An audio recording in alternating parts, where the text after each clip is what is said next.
You got it locked on Roadium Radio. Due to circumstances beyond anyone's control, Dr. Dre is in the motherfucking house. So right about now, and I say, yo Steve, are you with me? ICE, are you with me? Here's a little something about a nigga like me that never should've let me buy tape from Steve. Ice Cube would like to play dope shit mixed by Dr. Dre. And since I was a youth, I like COMPTON. Now I like the motherfucking Roadium. Buying a tape or two, that's what the hell I do. You don't like Tony A? Well, fuck you. This is a game, and I'm in it. Ice Cube will fuck you up in a minute with a right, left, right, making you sick. And then you see Tony A is on the mix.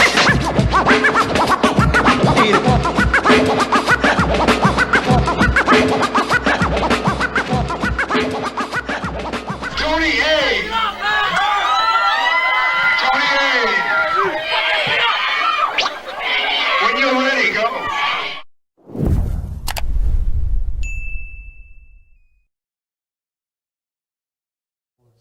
Welcome back, everyone, to Roadium Radio episode 269. 269. We're almost at 270. We're almost at 300, so stay tuned. Other than that, I just want to tell everybody, I want to thank everybody for tuning in on, I believe, Friday. Was it Friday we had Drinking with the Wizard? Yes, Drinking. It was freaking hilarious. We had, once again, we had Killer Rosa, we had Young Blacks, and we had my son Bskanless in the building. We had a lot of fun. If you guys didn't check that out, make sure you guys go ahead and check that out. To back up a little bit, if you guys didn't check out Lonzo's interview, make sure you guys go check that out, The Godfather of West Coast Hip Hop. Then before that, we had Cocaine and Code 187 from Above the Law. You guys got to go check those out. We got a lot of good content. Don't sleep on it. You know, somebody told me if Roadium Radio ever gets shut down, it'll be like shutting down a museum, because we have so many legends that have come here and have documented their history. If you really love hip hop, if you really truly love the culture, then you're going to love these interviews, especially this one coming up. So without further ado, you know, I'm not going to give you no announcements. Without further ado, please allow me to introduce the one, the only DJ Jammin James. Tony A, what's up, brother? But brother, you know what? You may not know this, okay? But you have been requested a lot. Oh, okay, cool. And you know who you've been requested by? Who's that? Raza. Oh, that's what I like to hear. It's true. It's true. Now, you know, before we get into who you work with, you know, because there's a lot of body of work that we need to cover, and hopefully we're able to cover it. But how was your Sunday so far? How was your weekend, man? Oh, excellent. Hanging out with the kids, nothing better. Okay. Yeah. On a weekend when you're not doing nothing, what does DJ Jammin James do? Like, what do you do for fun, if anything? Man, I know you like to drink. I get my sip on Sundays. I like to go clean up my backyard. I got a big backyard. I got a lot of trees, a lot of fruit trees. I got about 15 trees in my backyard. 15? Yeah. Wow. Yeah. Oranges, apples, apricots, lemons, limes, sugar plums, sugar apples. Really? Yeah. Okay. So you don't even need to go to the market. Nope. Okay. Like here, I have fig, 2 avocado I got trees, fig and avocado too, yeah. 1 lemon, peach tree, and a pomegranate tree. Oh, okay. Pomegranate too, yeah. Yes. You know what? I love pomegranates, but they do stay in your clothes. Yeah, you got to wear something grimy if you're going to put those on. You know, you're going to eat them pomegranates. Exactly. And I think what helped me start planting and growing these trees is because when I was a kid, the first house that, when we moved from Compton to Wilmington, had about 10 fruit trees in the backyard. Yeah, exactly. And it was one of those fruit trees where you could just tap them, and they were so ripe, they'd fall, wash them off. And, yeah, that's how we ate back then. Exactly. And I guess the number one sports drink for every kid was the water hose. Oh, yeah, definitely. Nothing like water hose water. Now today, After like playing all day. Yeah, exactly. So first and foremost, I want to give a shout out to Robert Lighter Shade of Brown. Oh, yeah, my little brother. He connected us. He made this happen. Yeah. So I like to give people credit where credit is due. I like to give him the flowers. He's already been here. So much love, much respect to him. And he's starting up his podcast. Yeah, he is. I did his podcast too. And, okay. It's called The Blockout. The Blockout. Okay, yeah. So make sure you guys go subscribe and check out his podcast. We need to support each other, not hate on each other. We've been doing that for years. Exactly. Let's try something different. It's enough room for everybody to pay and get to eat. Yes, and I've always said, James, that you know what, there's enough shine, there's enough light, there's enough money for everyone. Yeah, because everybody's not doing the same thing. Exactly. So, hey, show love to your next brother out there. Exactly. So James, for the people that may not know, where did you grow up? Pretty much, like. I grew up in South Central LA, Nipsey Hussle's neighborhood. Really? In the 60s, yeah. Okay. And in the time of where gangbanging was at the ultimate high. And dude, man, to survive that, because there was times that where I got shot at by A.DA gangsters. I'm rolling down Crenshaw like it's my high school year. We cruising down Crenshaw, me and my boys. Where y'all from? A.DA gangster crib. Loop. Guy shoot a .357 Magnum into the car. 6 shots. None of us get hit. Wow. Well, you know what? Thank God you're still here. Yeah, oh man, I'm here for a reason. Yes, exactly. So now, what if you could elementary, junior high school, and high school that you attend? Elementary, Hyde Park Elementary. Junior high school, I went to Sutter Junior High School, and I went to Taft High School. I went with Ice Cube and Jinx to high school, yeah. And KD. Yep, Stereo Crew. Wow. You know, okay, then it was probably about a year. Maybe Jinx I don't think he was in school anymore. I think he had already got out. But they went to Washington after they left Taft. Okay, because I met Jinx in 1987, so he must have been about 16 at the time. But that's when I met him. That's when I met Dre the same year, and I met Easy all at the same time. Oh, okay. So now let me ask you this. Let's back up a little bit. When is your earliest memory of you wanting to become a DJ? Because in chronological order, you were a DJ first and then a producer. Right, exactly. Okay. Man, maybe 6 years old, 6 or 7, my sister got me a turntable, like a little close and play turntable. Okay. And I had 2 records. I had the Intruders, I Always Love My Mama. Okay. And the Jackson 5, Maybe Tomorrow album. That was on Motown. Maybe Tomorrow. Yeah. It was one of the earlier, I think maybe 72 or 74. But it was a Jackson album. Those are 2 records I had at 6 years old. Wow. That's dope, man. Yeah. So now, at that time that you knew Cube and Jinx, from what you can remember, were they already rapping? Yeah, they were rapping in. And I had a crew that I was in. I had a crew called Cartoon Crew. It was me, Wallace Rayford, and Marco Martinez. And we were signed to an independent record label in South Central LA. It's called Jumpin' Jack Records. Oh, and we had a single called Getting Sweated. Getting Sweated, yeah. See, today, I don't even know if this generation knows when, like, man, I got sweated back then. Yeah. I don't think they even know what that means. Yeah, what that means. And if you think it's 3 verses, and each verse dealt with sweating, like, I got sweated, I got a girl pregnant, I had 2 kids in high school, another guy got sweated for his starter jacket, so somebody else got sweated by the police, getting sweated by gangsters. So, wow. I mean, that goes to today, you know, people getting sweated. They don't know that phrase, though. Right, no, they don't. Now, so now six, you said with 6 years old, you have 2 records. Obviously, you don't have a mixer. When did that come into play? And what was it that made you say? Was it somebody you watched? Was it something you saw on TV that you said, you know what, I want to be a DJ? My brother got me turntables. I was maybe 15, 16, because he didn't want me to get into gangbanging because that was in the area. So the person that really got me started wanting to DJ, Battle Cat. We grew up together in the same neighborhood. Okay, wow. Yeah. You know, it's funny because I met Battle Cat as well when we were teenagers. VIP Records, Kelvin Anderson's store. Oh, okay, yeah, I know Calvin. Yeah, but Battle Cat had already had the SB12, the drum. Jinx was there, and it's funny because when I shared that story, Quick tells me later on, I was there that same day, but you must have already left. That means I would have met him earlier before High C introduced me to him. Wow. But I want to say that was 87. And so now, can you get into turntables because your brother didn't want you to get into gangbanging? That's where we say hip hop, the culture saved our lives. Yeah. Oh, definitely. You know. Yeah. And hip hop has been a positive thing, you know, for us. You know. Yeah. Hip hop got me around the world. That's a beautiful thing. Yeah. You know. So now, so here's Battle Cat and you are our homies. Who at that time that you can remember, possibly other than yourself, was fucking it up on the turntable back then? Bobcat, Egyptian Lover, all Uncle Jam's Army. Yeah. Okay. DJ Pooh. Yeah. And you know Tony what? G. Tony G, man, really Tony G. Yeah. Egyptian Lover and Tony G. Okay. Those two. Seeing Egyptian Lover at the playpen through the crack of the back of the door, because I couldn't even get in the club.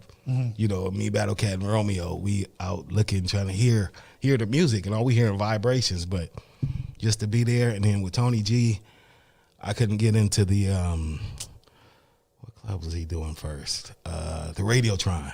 Oh. I couldn't get into there. I was too young, but just to be able to see through the door, my brother would take me, you know, just to see what any little glimpse of hip hop I could see. Tony G, that was the first time I saw him at Radiotron. Yeah. And I remember the song he played was The Show by Dougie Fresh. Oh, okay. Of course, you walk in, I'm walking in to the front door and you hear, and you're like, what the fuck is it? Because that's the cartoon. Yeah. And now we're hearing it over beats. Exactly. You know, so somebody else used that too back then. Or maybe you're talking about LA Dream Team when they did the Gilligan's Island. It was another group. Okay, I got it. It'll come back. Yeah, it will. All good. So you get on the turntables. Now let me ask you this: when it came to DJing, because I usually like to ask DJs this: did you learn how to blend first or how to scratch first? Scratch first. Okay. But blending was the main foundation of everything, because that's to be able to rock a party, you got to blend. Yes. You couldn't DJ a party just scratching all the way through. Especially a wedding, you can't do it. Yeah, nah. People don't want to hear that, you know. So they don't want to hear it. Full. Yeah, exactly. it's. No, exactly. Oh man, you know, and that's one thing that I'm glad that we get to share, because today, when I first learned Serato, I saw it as that first of all, number one, it's a good thing because technology is good. Okay, we don't have to carry crates around anymore. Man. That's a beautiful thing. Yeah. The thing is, though, James, and this is where us DJs can talk. Back then, the guys that stood out were the good ones. The good ones. Right. You were like neighborhood legends, okay? Yeah. Today, it's a good thing, but it kind of like took our jobs away, because now they made it where anybody can do it. Yeah. And anybody can blend because they got the little sync thing. And it's like, come on. See, and that's what I'm saying. Now, somebody may say, oh, you guys are just hating. No, understand the school we came from. Exactly. You know, if your mixer sounded like drum, drum, drum, drum, or like dum, dum, dum, like a horse track race, right, you're not there yet. Today, they have the technology to sync it, and it blends it for you. Yeah. So now anybody can do it. Yeah. I don't use the sync button when I do use my controller. Right. I like to feel the groove and follow it. Right. You know what I mean? You know what's a beautiful thing, man? When you're so dope on the turntables, you could be playing, I don't know, Planet Rock, and then you get like, I don't know, Clear. And you pretty much already know where the pitch goes. Right, exactly. You know? It's in the same range. Yes. Yeah. Sometimes you don't even need the headphones. You just pretty much ride that motherfucker. Right, you know? exactly. That was a beautiful time, man. Radio Shack mixer. Yes, yes. Oh my God! With the little click in the middle. Yeah, a little click in the middle. Radio Shack use needles. A little phono thing with your. Yes. The little phono. That was the transform. Yeah, the transform. Yeah. Yeah. That's Joe Cooley scratch. You know, now, man, I'm glad you brought that up, because I met Joe, I want to say about 14 or 15 years old, and my brother was DJing at a club. Joe walks in. I didn't know who in the hell he was. And he asked for Two Let's Works by Prince. Oh, okay. Okay, the 12 inches, the long versions. Back then, we had promos. Right. You know. Was it the one at 45 speed? Yes. Yeah. And he's the one that introduced me to the Tour de France. Yeah, that one at 45 as well. 45 as well. You know, so from there, Joe became my mentor. I was more closer to Joe than I ever was to Tony, but I used to always go and scout out Tony, because Tony was amazing. Tony G. Yeah, Tony was flawless, man. Tony is flawless. Yes. As a DJ. In my opinion, and this is just me coming from a DJ, if the West Coast were ever to honor DJs, let's just say here in LA, I truly believe that Joe and Tony need a statue. Yep. You know. Yeah. So that's for Definitely. me. So now, okay, you start DJing. Did you start DJing house parties? Was it weddings? Was it quinceañeras? House parties. House I'm parties. DJing house parties in every city of LA, Pasadena, Pomona, West Covina. We used to do these flyer parties when I was younger. Yeah, My crew. I had a crew called Jams R Us, and it was me, DJ Huggy B, who's a house DJ, and DJ Jose Fasage, and he did disco. So we would do these parties, and people pitch all their money in. Like it was different, like Hispanic cliques, and they was like little car clubs. You know, working class people. They were younger in their 20s and 30s, and they want to party on the weekend. So they get the little kegs. They had their nitrous, and we DJing the party. I'm playing hip hop and old school funk. My boy Huggy B playing techno and trance, and then Jose Fasage would come and play disco and high energy. So we be keeping the party going all night. You know, we got our own separate genres, and it was rolling. You know what, man? See, and that's a beautiful thing, because today, number one, I think that whole house party thing is over with. Yeah. And I remember when people, like within the last 5 years, people tell me, you used to be DJ? I said, yeah. What kind of DJ were you? And I was like, I didn't understand the question, because back then, if you wanted to get hired, you had to play everything. Right. Today, I was like, oh, I'm just a battle DJ, or I'm just a hip hop DJ. Yeah, exactly. I'm like, look, or EDM, or you know, I get it. It's a different time, but back then, if somebody wanted to hear "Lady" from Kenny Rogers, we had to play it. Exactly, man. You know, that's how you get paid. You know, I remember that, dude. I had to do like a party for 80 years old, and I'm playing Rat Pack music, and you know, man, that kind of stuff. You have to know that kind of music, right? What's it called? "Celebrate" by Madonna. Oh yeah, that. And man, I'm talking about stuff where like Bing Crosby and music like that. Yes, stuff from the 40s and the 50s. Yes. You know, I wanted to ask you, because I seen this documentary, and to me, it's probably still the best music documentary about a producer. Quincy Jones. You ever watched that, Quincy Jones? Yeah. Man, I had to watch that. That was such a dope. I learned so much after seeing that. I just had to walk away and believe that man is music walking around. Yeah, he's music, man. You know, I'm glad what he put out there, because there was so much to learn from. Yeah. And if you didn't, man, you missed out. It's still out there, so get acquainted with it. Yes. You know, other than yourself, and eventually we're going to get into your production, but growing up, who were some of, if any, hip hop producers that you would listen to or that you would play that you found like, man, these guys are fucking amazing? You know, we talked about DJs. Let's talk a little bit about producers. Man, Marley Marl. Herbie Lovebug. DJ Pooh, Bobcat. Who else? Larry Smith, the dude that did the Run DMC, LL Cool J, Houdini. Not LL Cool J, but Houdini and Run DMC. Wow. I still remember the first time I ever heard somebody refer to some East Coast music as gangsta shit. My brother was DJing at a club in Long Beach called Grand Central Station. Oh, I remember that spot. Okay. Yeah. And he, dum, dum, dum, dum, dum, dum. It's like that comes on. And all the Insane Chris from Long Beach are there. Oh, yeah. There's some gangster shit right here. And I was like, damn, that's the first time I ever heard that term. That song was like gangster relatable if you really think about it, because the fights used to jump off with that Knee Deep. Yes. You know what I mean? Yes. Yeah, that and oh my God, Knee Deep. Yeah, that'll always do it. Fuck. You know what's funny? That today's kids, you know how they recognize Knee Deep? It's not Knee Deep, Dad. What is it? That's the Good Burger song. Oh, wow.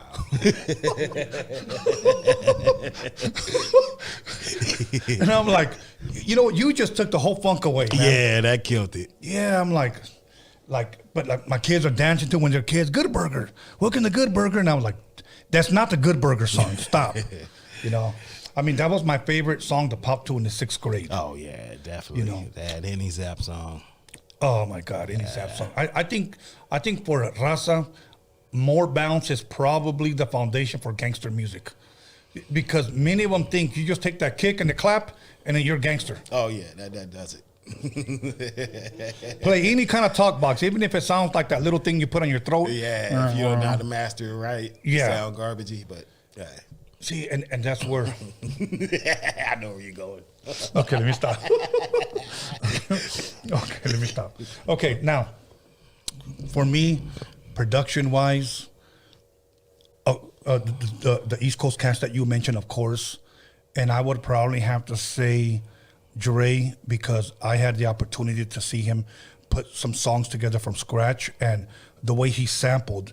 And me, thank God that I have a photographic memory. I was able to see the way he would sample like a hat, an open hat, a kick, a snare, and then just put it together on the 12. Right. You know, and then when I saw him like let's just say it had a crackle. Then he would take it off, and I go, "How did you take it off?" And he was like, "Oh, it's truncating it. It's truncating it." Yeah. He goes, "This is the back end, and this is the beginning." And I was like, "Oh shit!" Yeah. That's a beautiful thing. And that was on the SB12 too, at the one at Lonzo's, because actually Battle Cat showed me how to use that one. Oh, okay. Yeah, he had when he had he was DJing for the Wrecking Crew. Okay. And he did a record for Lonzo. It's called DJing Effect. I don't know if you remember that. It was Battle Cat's record. Right after he recorded that, he brought me over to Lonzo's house and let me hear it on the 12 track that Lonzo had. And I saw the SB1200, the SB12 over in the corner. One, over in that corner where it was. And I was like, I remember Dr. Dre talking about this on the Cabbage Patch with the 3 kick drums from the SB12 before I even seen it. And Cat showed me how to program. He showed me how to sequence, how to make it in song mode. Yeah, man, that's all I needed.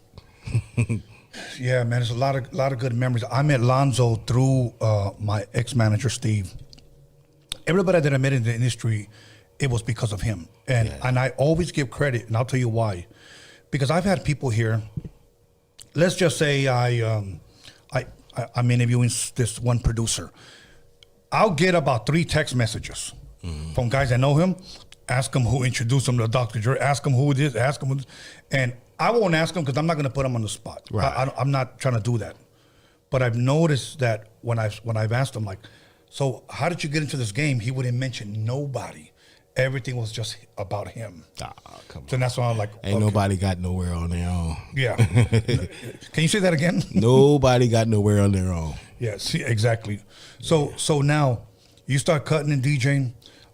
Ever battle anybody? Yeah, when I used to go to parties with Battle Cat, because his name really meant something. Yes. He would go up to people like, let me see what your skills like. And if they wasn't good enough to his par, he had me battle them. If they wasn't, if they just all right, you cool, you deal with my boy Jammin James. You ain't good enough to be on my level. Right. And every time he would slay him.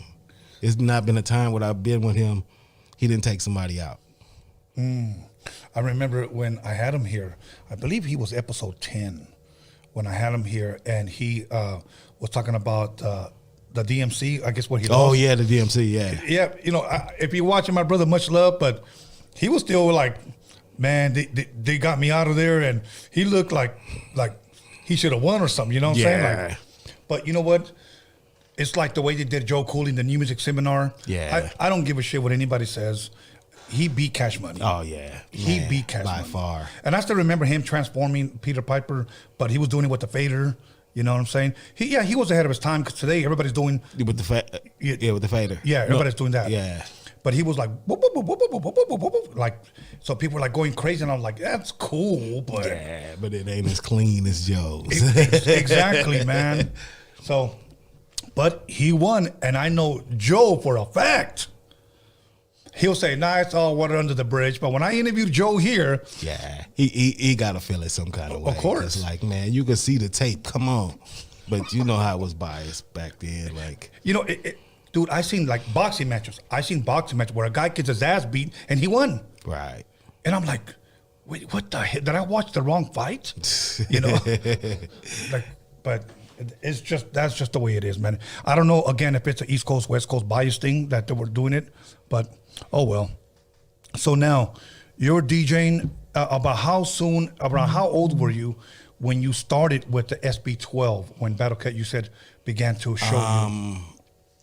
With the SB12, that's when M-Walk, I don't know if you know M-Walk. I know M-Walk very well. One of the mix masters. I was up under M-Walk. I was part of his crew too, and he got a record deal at Capitol. Yes. And I was part of his record deal with this group called The Union. And there was a bunch of different, rappers. And Ralph M was part of that too. Uh-huh. He was on there. And DJ Romeo, I don't know if you know him too. You know Romeo and Rhyme. Oh, Cracker Jack? Cracker Jack, yeah. That's my boy. We grew up together. So you know that whole story. That disc, bro, with Easy? But you know what? That was all set up. Really? By our manager at the time, Doug Young. I don't know if you know he's a record promoter, Doug Young. Doug Young's very familiar. Yeah, he promoted everybody's record and every hip hop record that really blew up. Okay. Because him being my manager, I got records from him. I would help promote too. So I helped promote Ice Cube's record, the first one, America's Most Wanted, Cypress Hill. He promoted that record. Oh, wow. The Juice soundtrack. Anything 45 King had put out. 45 King. Yeah. Wow. I did a couple songs with 45 King too. Okay. Yeah. He was the first one that released that, was it the 900 number. Yes. Yeah. Cool dude. That's dope, man. Yeah. Okay, so under M-Walk, and he So he got he had his deal from Capitol. We went and got an SB 1200. I remember when we got it at West LA Music when they first came out. This is 1987. That's where I used to buy all my equipment from. Yeah. The one on Santa Monica? Yeah, the one off of it's closed now though. Yeah, it's closed. It's That's not the there. one. Yeah. And man, we got that, some discs, some cables. I think it came up to like $5 or $6 grand for the drum machine and just some back then in 87. That was around the year that I met M-Walk. And I remember Lisa, they had that remix, Don't Stop. Yeah. That shit? Oh, he used to cut that up. Oh, man. Don't. Like, yeah. M-Walk he did the 2000, don't. Yes. Yeah. M-Walk was amazing, yeah. bro. M-Walk, man, he was one of the dudes that really gave me my pass as a DJ. That's how I got really into K-Day because of him. And he always had, when I saw him, he always had his smooth look. He had that little East Coast line right here. Part. Yeah. Okay. He had his K-Day badge. But when I thought he looked super dope was in the Wild Thing video when he's walking around with the he was the Romeo was in that too. He was the other dude with the turn. He was the one with the turntable too. Okay. Yeah, okay. They were both in that Wild Thing video. Now, why did they diss NWA or Easy? Well, it was something that happened at Manual Arts High School, and they were doing the show up there, and it was another mastermind that was part of, I think he's part of CMW or the Compton Posse. And it was that master rhyme and Romeo's master rhyme. And so they went to go perform. And MC Ren's like, no, it ain't your turn. It's this master rhyme's turn. And the master rhyme from Cracker Jack, like, he was from Nutty Block. He's a pretty crazy dude. Yeah. And he got on Ren, and Ren kind of backed down, and they didn't really want to get into it. But Doug had brought up the idea that Eazy-E, like, why don't y'all go ahead and diss us? And then we go back and diss y'all back. And so Doug already had the deal set up at Capitol. The guy was like, oh, you do a diss record on there and we give you an album deal. It was just a single at first, but they did the diss record against NWA. So it was a record. I actually produced it called Get 'Em Up. Oh, wow. Yeah. It's on the M-Walk Union, the first 12-inch. So you produced that diss? Yeah. Wow. And what did you produce it on? The 12? SB 1200 and records. Wow. Yeah, I sampled so you were the man behind it. I wasn't there when it went down, but I was there. Get it up. My favorite time song. Yeah, from the time I sampled that. Didn't even get it clear back then. Yeah, dude, there's a lot of shit that I didn't get cleared back then, bro. We used State of Shock on that Union record from Michael Jackson. Didn't get that cleared, but back then you can get away with it. Oh well, they don't know about it. Yeah. Now, okay, so that record comes out. So you're already, DJing, you're producing. Now, Well, I got into K-Day before that. Okay, let's talk a little bit about that. Yeah. Let's take a chronological order. DJing, how did you get into K-Day mix masters? Man, the first audition they had that I got in, this is 1987. It was at World on Wheels, and because K-Day used to broadcast there live, and they had an audition. It was like maybe 100, 150 DJs auditioned that first night. Wow. And I was it was 5 of us that got picked. And then the next audition was at the Olympic Auditorium. Remember where they used to wrestle at downtown? Yeah, it's like a Korean church Yeah, now. it's a church now. Yeah. And the next one was there, and it was a concert, and it was the opening up for LL Cool J. He was just coming out with, I think, Radio. Probably Was that Radio? Yeah. Was that his first? Radio was his first one. Was it 80s? Wait. No, probably the second one wasn't the I'm Bad one. I'm Bad. Yeah. I'm Bad. And I'm backstage, and he's walking around practicing his rap. I'm looking nervous. He's like, hey, do your thing, B. I was like, word. That gave me the courage. I got out there, ripped it, went back. They had a final one that was at the radio station, and it was me, Trey Ski, rest in peace, a dude named Boulevard Rod, and I'm thinking Henji. I don't know if Henji was in that or not. But the guy, Trey Ski, ended up winning. I didn't get in. Oh, wow. Yeah. So a little further on, I'm up at A.DA doing intern stuff, picking up people, different artists, picking up. Oh, actually, Ralph M. He got in too. Okay. That year, he got in at I think it was at Skateland out in Compton. Okay. Yeah, he got in there. And M Walker actually the one who really pulled me in and got me in. Okay. Yeah, so I was like one of the last guys, like me or Henji and Eva Lee. Were you one of the guys that got the? Did you get the jacket? I didn't get the jacket. I always wanted. Oh man, I was so mad I didn't get that jacket. Killed me. But hey, I saw Joe win. I saw N-Walk with one, and I was like, bro, I want to get one. yeah, I need to get one of those. I did not get a jacket. I was hurt for that. But hey, I got something that some of the other guys didn't get. I was at K-Day the very last day they were on the air with Greg Mack. The Really? very last day. Now, keep in mind when he says Greg Mack, we're not saying Craig Mack. No, Greg Mack. Okay, because there's a lot of this younger generation that knows some of the. No, East the Coast- radio DJ. Yeah, they kind of get it mixed up. Yeah. Okay. So with Greg Mack. So was that heart wrenching, man? To fucking like say goodbye. Yeah, it was, man. It hurt it. I definitely cried that day. And that was on AM. Yeah, AM. That was AM. I remember if you had a cheap reception, you get a Spanish station or you a folk channel. Yeah, or Some get shit. No, it's true. Yeah. It's true. You know, we had it rough back then, man. A lot of people don't. Today we just Google shit. Yeah. You know, YouTube shit. You know, oh, send me that song. And back then, no, you had to wait, record and pause for your song to come on. Yeah. You know, and then sometimes the DJ wouldn't shut the hell up. Shut up, so I can, I'm Yeah, press and you record. wouldn't get the beginning of the song. You gotta start with the verse kick in. Yes, bro. Yes, and just like a true DJ, I'm sure you probably started by doing pause button mixtapes. Oh, pause button mixtape, man. Let me tell you, and then this has got to do with you. When I was DJing parties, because I used to get records from the Roadium. Okay. I used to go up there and steal. I remember buying Big Butt by Bobby Jimmy and Release Yourself, and what else? I used to get my school clothes at the Roadium.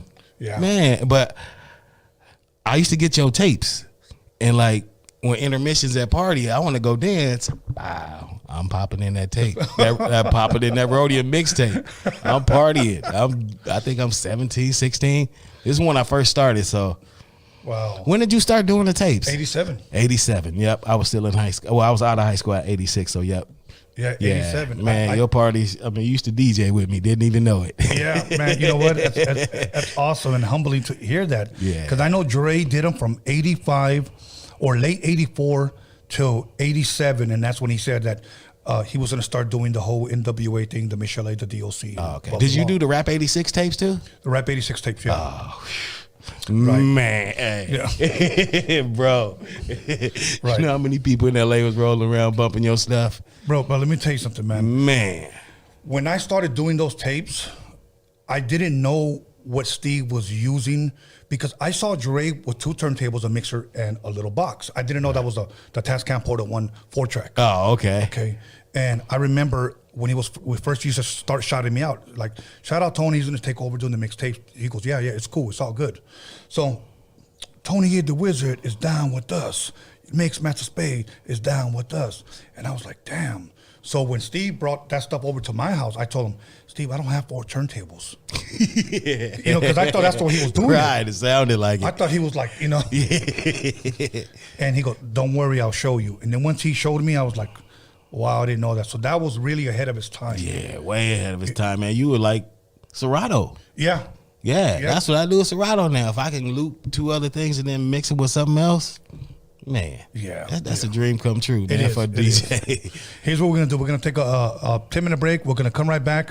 I'm gonna start drinking with you. You got the whiskey out. You got the Modelo out. Whiskey Modelo, you know I get down. Yes, and then we're gonna go ahead and jump into Lighter Shade of Brown. Yeah. So, okay, everybody, call somebody, text somebody, slap the shit out of somebody, let them know that Jammin James is in the motherfucking building, and we'll be right back.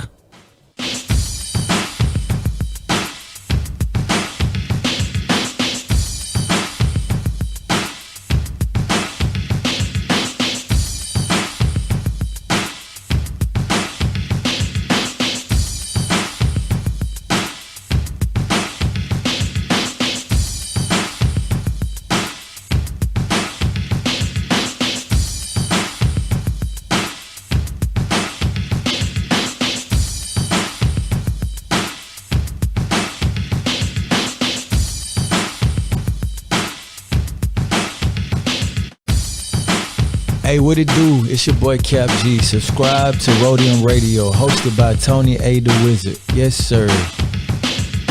Yo, what's up, y'all? This is King T chilling on Roadium Radio. Tune in, subscribe every Sunday and Wednesday. Fucking with my man Tony A. the Wizard.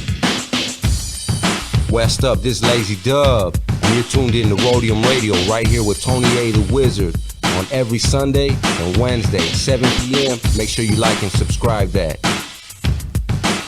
Hey, what's up, guys? I'm right here, Loco Negro, Tony A, Roadium Radio. Tune in.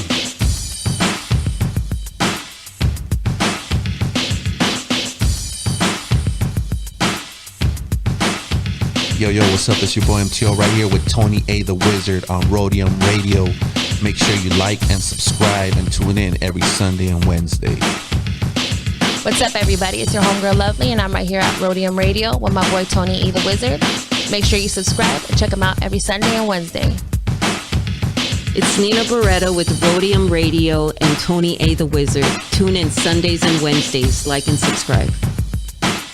What's up, everybody? This is the Puppet Master chilling with El Triste. Follow and subscribe to Roadium Radio with Tony A. the Wizard.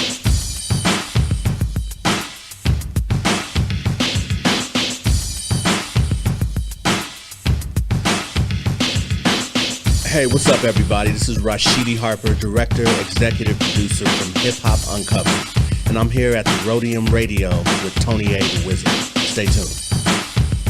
Coming at you live through the harbor area, you got MC Poncho, the #1 Sancho, and you're checking out Roadium Radio with my man Tony A. the Wizard. Check it out. What's up? This is Ronan Gray. You're watching Roadium Radio with Tony A. the Wizard. Make sure to tune in every Wednesday and Sunday. What up, this is Mr. D over at Roadium Radio with my homeboy Tony A. the Wizard. Make sure you subscribe and tune in every Sunday and Wednesday. What's up, y'all? This Uncle Spliff, man, from Spliff D TV. Y'all need to tune in every Sunday and Wednesday to Roadium Radio with my homie, Tony A. the Wizard. Yo, you're tapping in with the Steel City Hustlers. This is Roadium Radio, hosted by Tony A. the Wizard. Motherfucking legend. Make sure you fucking like, subscribe, share, do all that shit. Yo, it's your boy Troublesome Man, TM Gang live in full effect here at Roadium Radio with my boy Tony A. the Wizard. You know what it is, boy. Yo, what's up? This is DJ Ernie G in the place to be. I'm chilling here at Roadium Radio with my homeboy Tony A, the motherfucking Wizard. Vatos Locos forever. Yo, what's up? And it's your boy Young Hype here at Roadium Radio with Tony A. the Wizard. Make sure y'all subscribe and tune in every Sunday and Wednesday.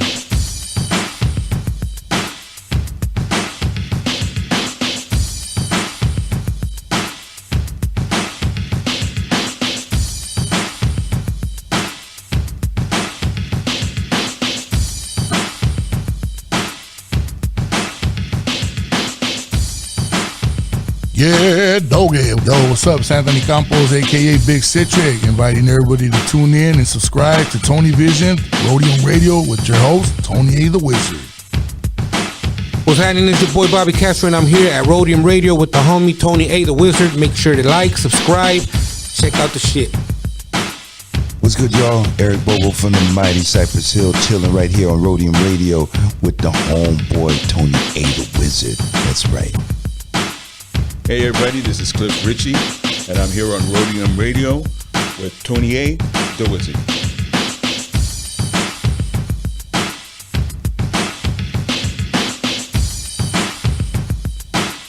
What's cracking? It's your homie Crazy Boy, Blue Rain Music. You tuned in to Roadium Radio with the homie Tony A. the Wizard. Tune in every Wednesday and Sunday right here. What's up, everybody? This is Dali C, the Trap Queen, and you guys are listening to Roadium Radio with Tony A. the Wizard. Make sure you guys tune in. Yo, what's up? This is DJ Bobby B, and you're live with Tony A. the Wizard on Roadium Radio.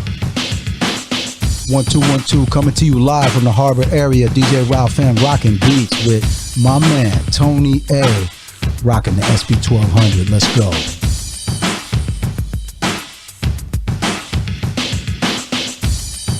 Yo, what's up? This is DJ Yella coming straight out of Compton, Roadium Radio with my boy Tony A. the Wizard. Check him out. Hey, what's up? It's your girl Miss Got this from NYC. Andamos aquí with Tony A. the Wizard at Roadium Radio. You already know how to bring the NYC love. Hey, shout out to all of you guys. Hey, what's cracking? It's that Guilty One. You're tuned in to Roadium Radio with Tony A. the Wizard, live every Sunday and Wednesday at 7 p.m. Like and subscribe. What's going on? It's Hazard. You are tuned in with Tony A. the Wizard on Roadium Radio. Make sure you tune in every Sunday and Wednesday at 7 p.m. Like and subscribe on YouTube.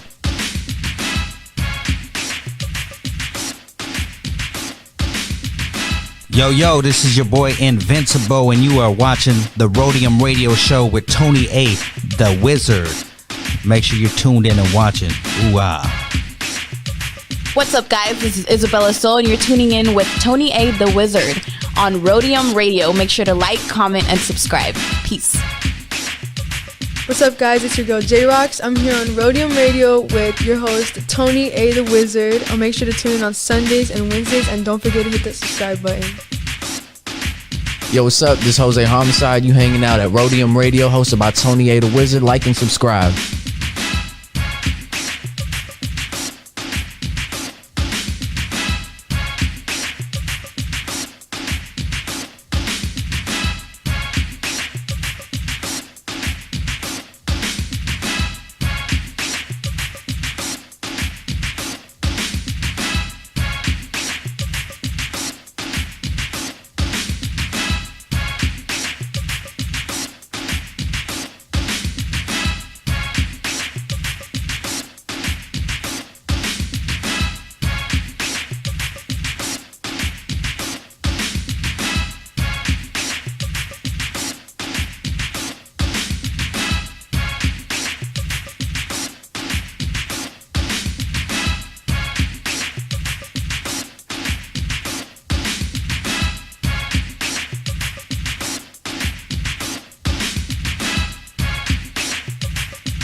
Welcome back, everyone, to Roadium Radio episode 269. And we're going to go ahead and jump right back into it with DJ Jammin James. Yes. Brother, it's been a pleasure.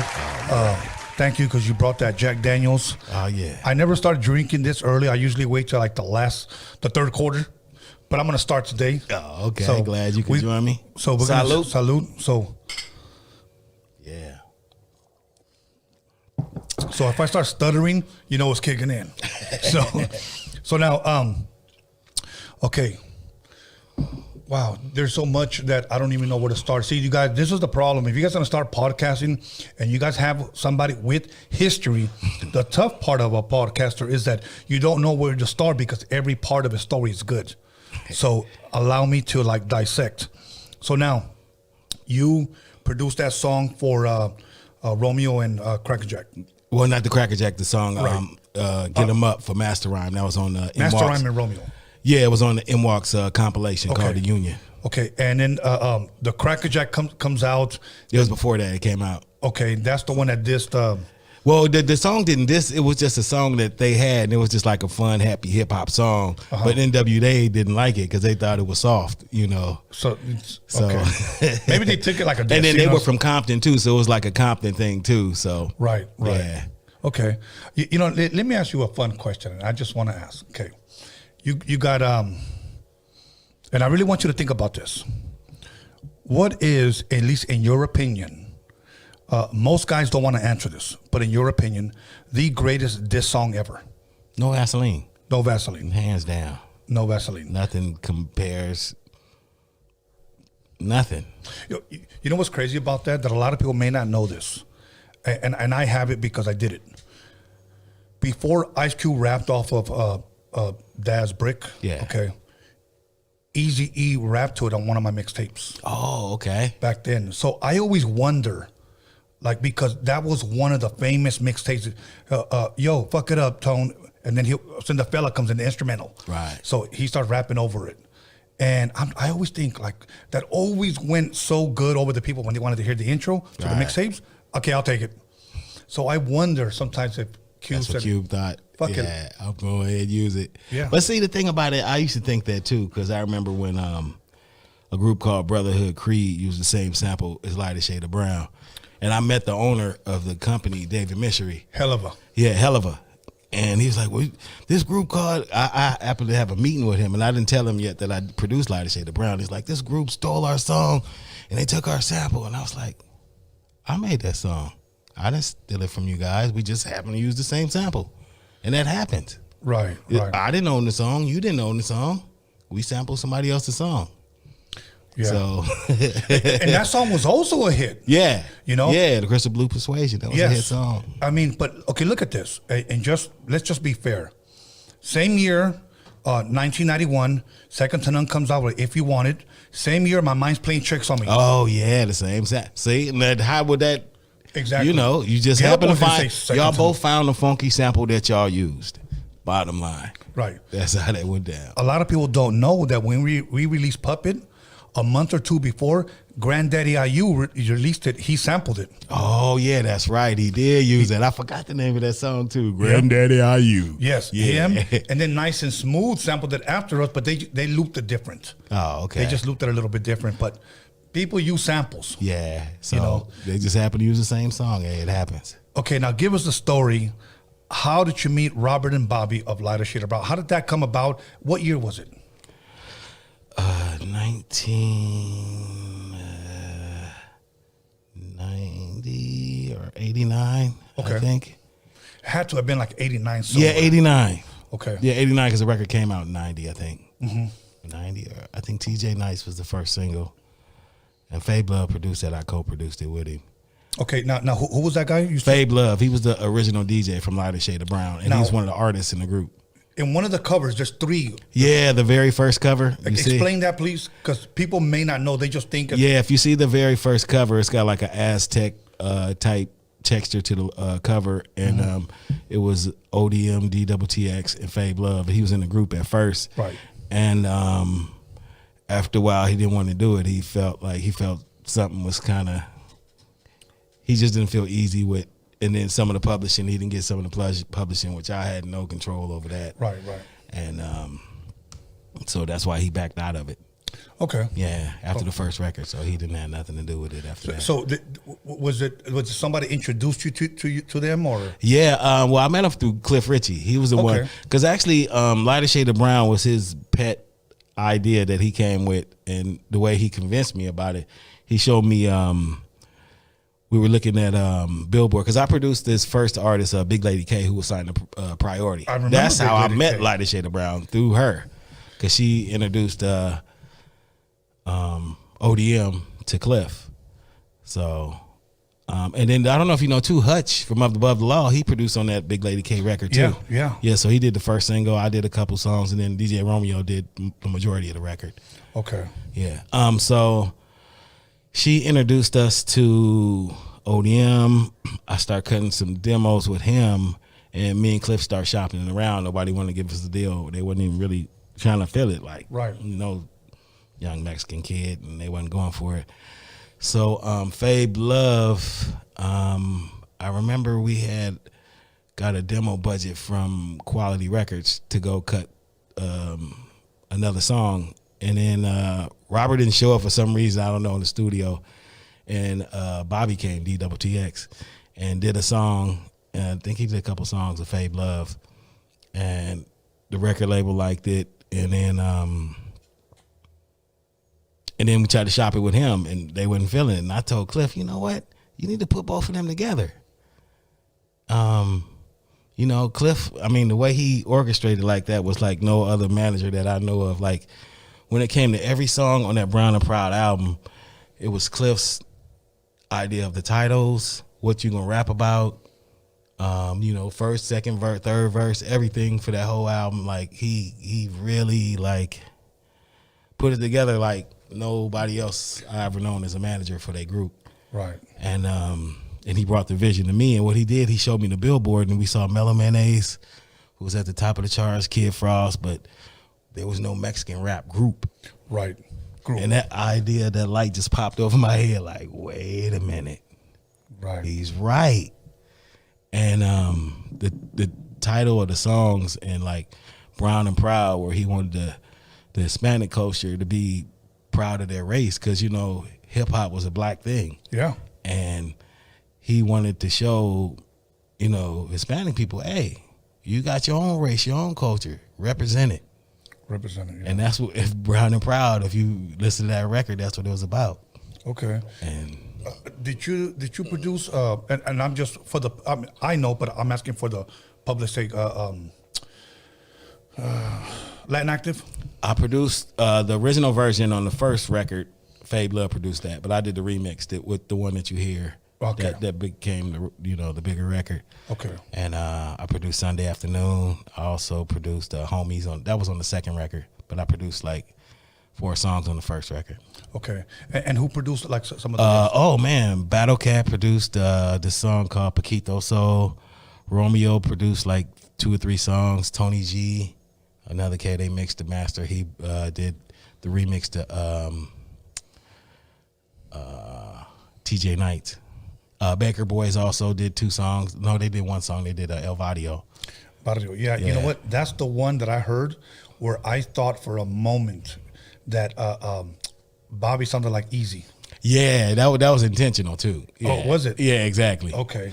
He knew how to get that range of Easy, that nasally sound. Yeah, and I was like, wow, he sounds a lot like him. But you know what? When that came out, I believe that came out. We came out in 1991. Our album was done in 1990, but back then timing is everything. Hollywood said we're gonna wait. Right. So they released it in 1991. First they released, how they back then they do the single. Right. Run a single for a while, then put out the album. Right. So what happened was, that record comes out. I buy the cassette, and I listen to it. I really, really liked it. But I'm gonna tell you something, and I think most Raza does not know this. Raza does not know that behind a lot of what we call today Chicano rap, and we'll get into that topic, a lot of black artists were behind it. Yep. A lot.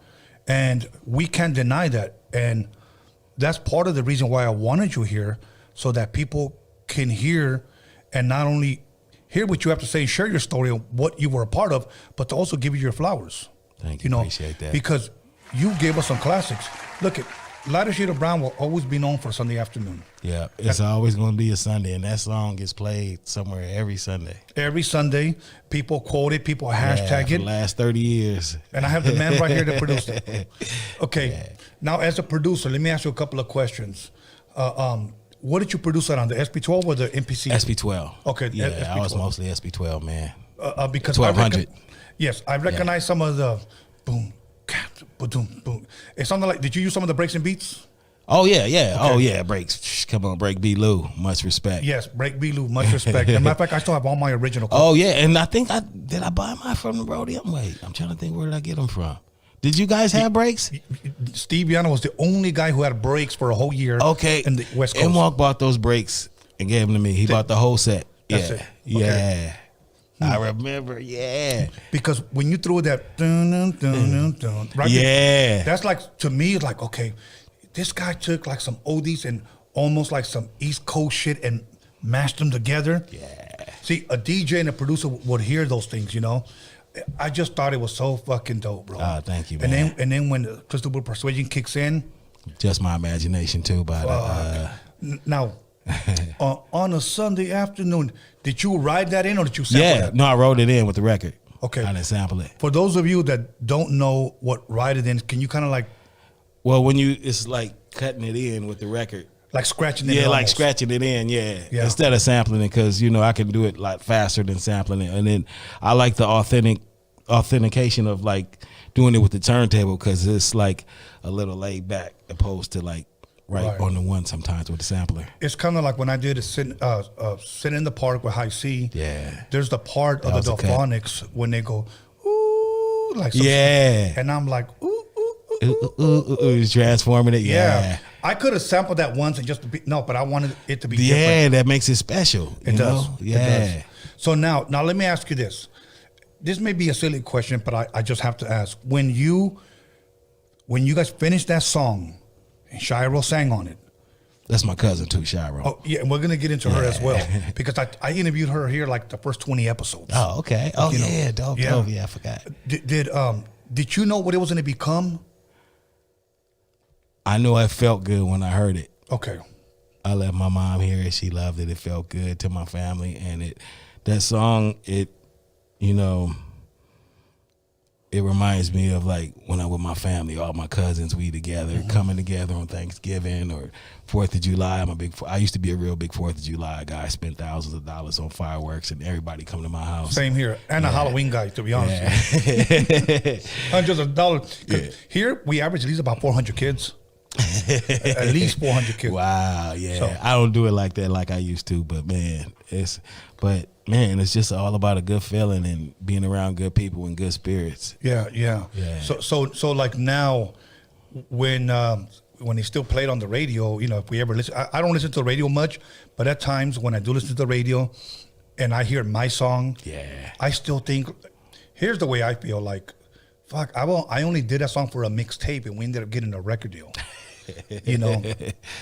That's why it's humbling when people tell me, when people tell me, you fell the fuck off. That's what they say. And you know what in response, you know what I say? Bro, I never thought I fell in. Yeah. I was just doing what I do, having fun with my homies. You know? That's it. So I don't think anything you want to think. Yeah. But that's like even most of the production stuff, I really never took it serious. Like, it was a song that DOUX that brought to my attention. It's like you never see the picture in the frame when you caught up in the hustle and the struggle of the game. You don't really see what you're doing while you're doing it till after. Like now, you really look at like, wow, I did this, I did that, I did that, I did that, I did that. Yes. Man. Yes. Now, as far as Shiro, what, I guess, inspired you or motivated you to bring her in? What's crazy, I didn't meet Shiro till I got older. Okay. Like, I think maybe 18. Uh-huh. My Uncle Teddy, rest in peace, like, you got a cousin that can sing. You need to bring her in the studio. Right. And I went to go hear, and I was like, wow, she needs to be on the record. Yes. So I put it on the back burner. started working with them, and we got to working on the record, doing Latin Active. That was the first song that I ended up, that's still a cut today, bro. Yeah, that's still a cut. Yeah, that's that get a party going. Yeah. Now, do you have any type of contact with the rapper Teardrop? No. Oh, Teardrop, man. I've been trying to get her in. That here, was man. a sad situation too that happened because she had a record deal with Quality. I didn't know. I was working on her record. Wow. The first song we was dropping was Brenda and the Tabulations, right on the tip of my tongue.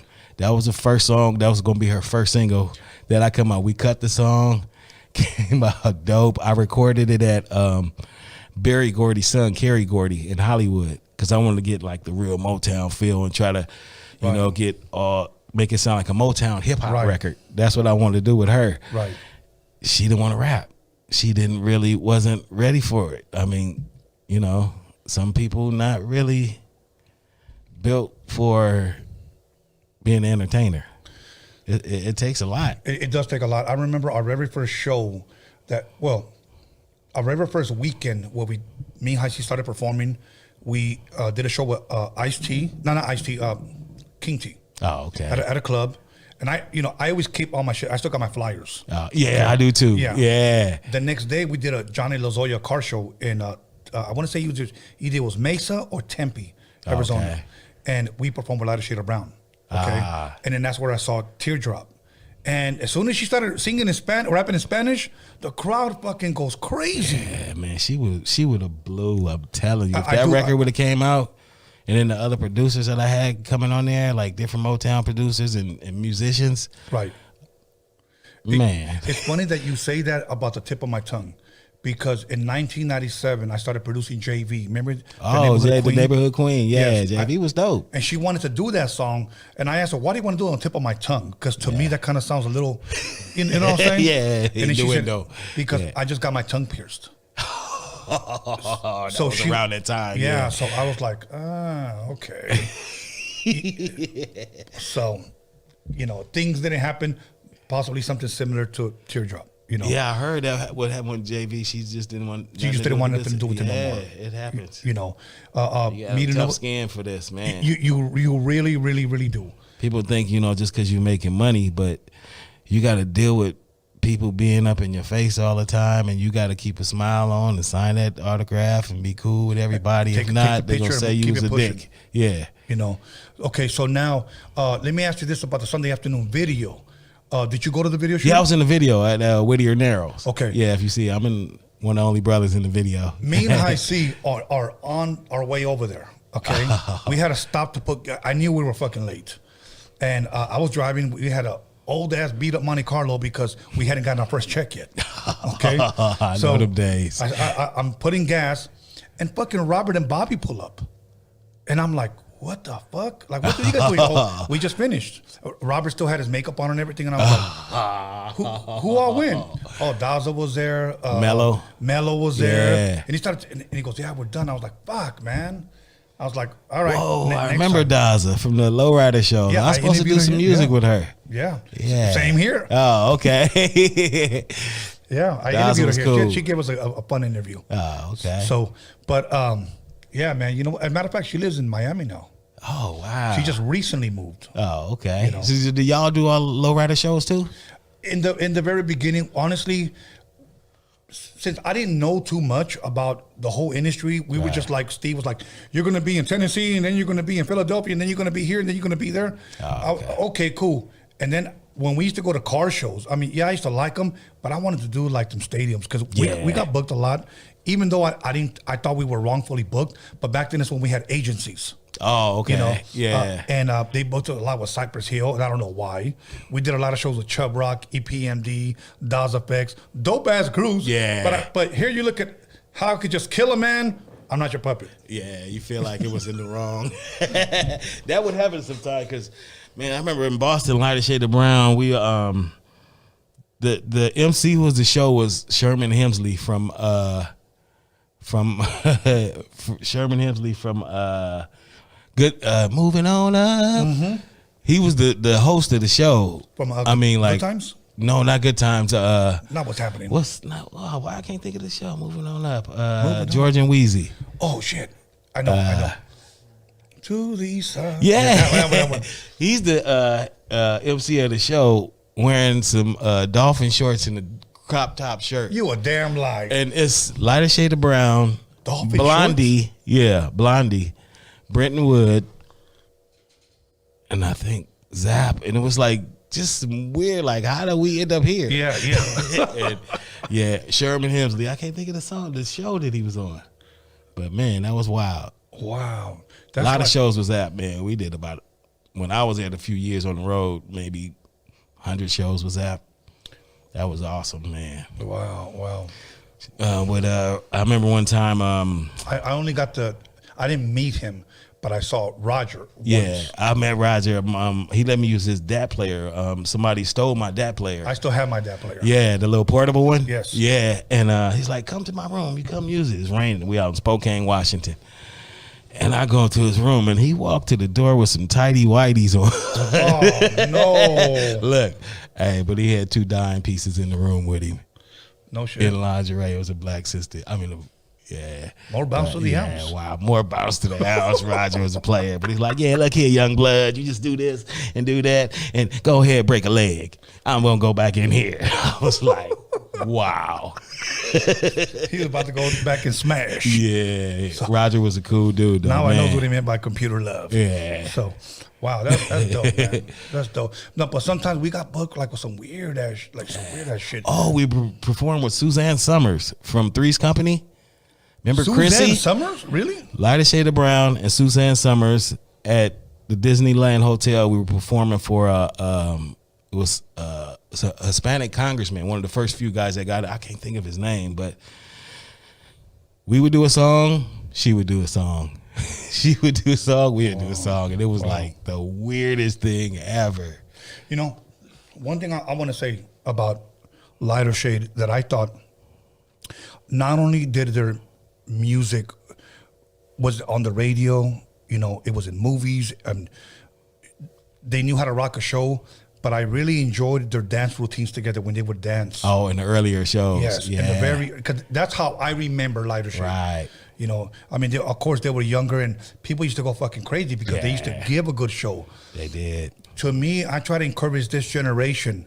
Look, you're going to get your money, but give the people their money. Yeah, it ain't going to hurt you to, you know, get out there, do a little groove step or, you know, and not just throw your hands in the air, do a little something. Practice, rehearse. Yes. It's part of the preparation of doing a good song, a show, and giving people their money's worth. So that way, they'll invite you to come back. Exactly, because there's times that I've seen like guys that I just couldn't wait to see, and their fucking shows were terrible. Yeah, walking around, grabbing their balls, and just like, come on, dude. That's, you know who show I see, man. When with M-Walk, he gave me tickets because not only did he DJ for Tone Loc, right, he DJ for Farside. I don't know if you knew that, and he DJ for MC Hammer. I went to the show at the Forum with Hammer. It was like Hammer, Madonna. It was a huge show, and man, Hammer show, man, he put fools under the water. It was incredible. It was like watching a Vegas show. Yeah. That like that. Okay, you gave me my money's worth. Y'all can say Hammer was corny or whatever. That show was fly. Yeah. You know what? Back then, when Hammer came out, he had his big ass parachute pants and everything. He was doing Taco Bell commercials. Or Pepsi commercials. You wish y'all could do that. Yeah, a lot of people were saying that first. Oh, he's a sellout. And then let's be honest.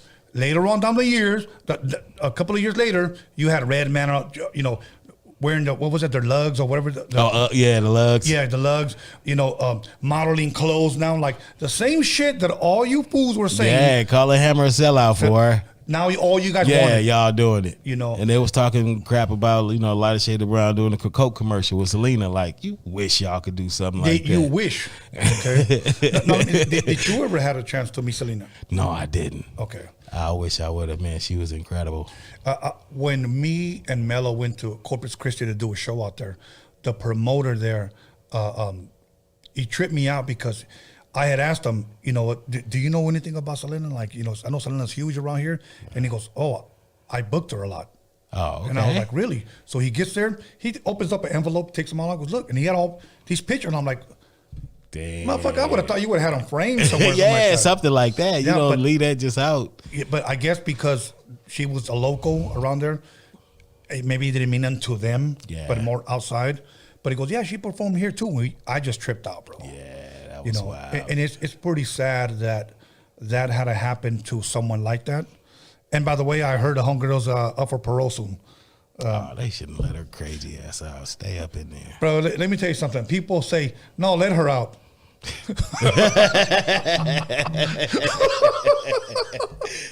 Man. Look. Yeah, she might get From down what with I it. heard, she's not safe anywhere. So from what I heard. But anyways, man, listen. Oh man, one more story about Lighter Shade of Brown. Let's keep it going. We in New York. First time. Well, they've been there before, and I've been there before. I've been there I got to go for the new music seminar when I helped promote the Ice Cube record. Yeah.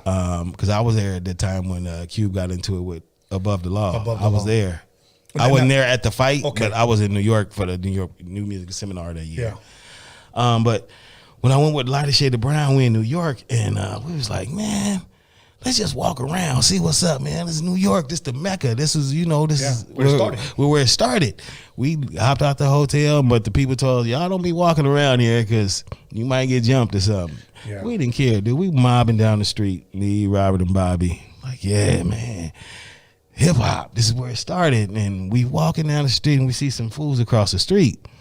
They were really paying attention. I kept my third eye open. I'm looking, we walking, I'm looking, and they get a little closer, they on the other side.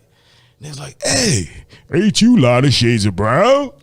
And we was like, whoa, Robert said, that's Grandmaster Flash and the Furious 5. Oh, shit. Dude, it was Melly Mel and the Furious 5 coming out of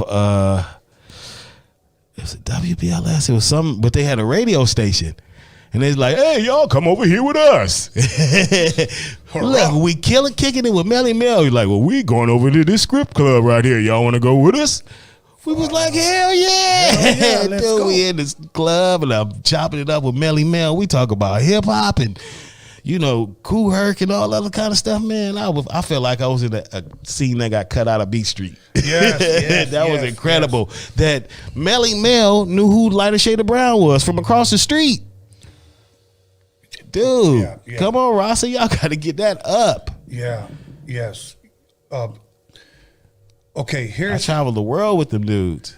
Even though our record went gold, okay, and I only say that is because our cover is me and High C. So it was a brother and a Chicano dude, okay?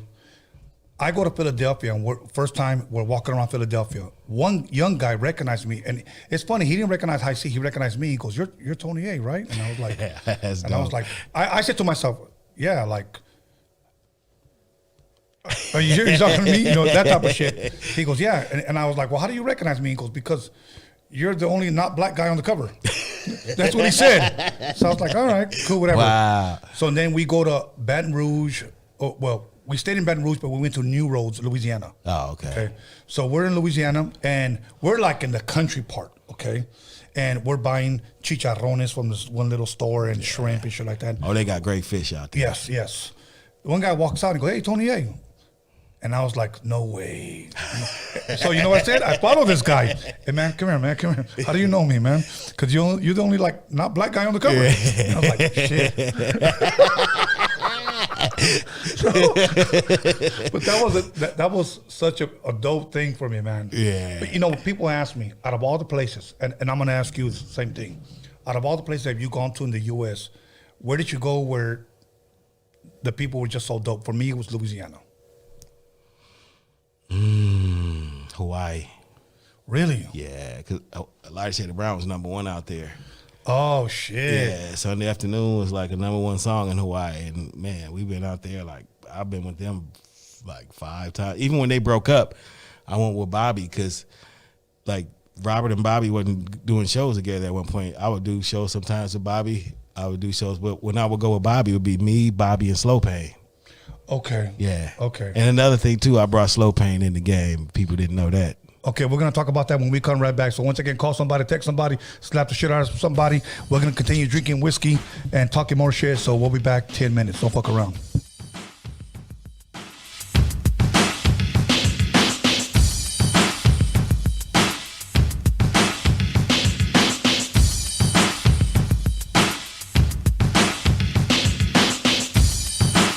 All right, what up? It's your boy King Cash right here at Roadium Radio with the homie Tony A. the Wizard. Make sure you guys subscribe.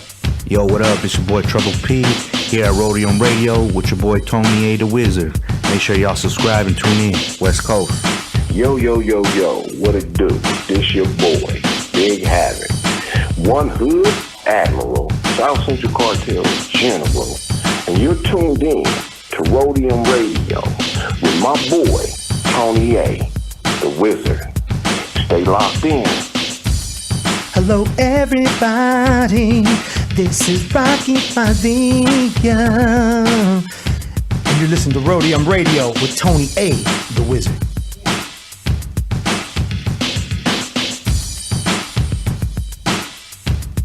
Hey, what's up my people? Hey, Trouble Kid right here, you know, in the house. Shout out to Tony A. the Wizard and shout out Roadium Radio. Much love. Thank you for having me.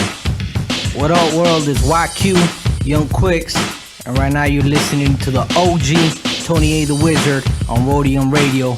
Make sure to keep it locked, subscribe, comment, hate. It don't matter, man. We get into it. It'll 5 stand up. Hey, what up? It's your boy Mark Cruz. You're now tuned in to Roadium Radio with Tony A. the Wizard, the legend. Tap in.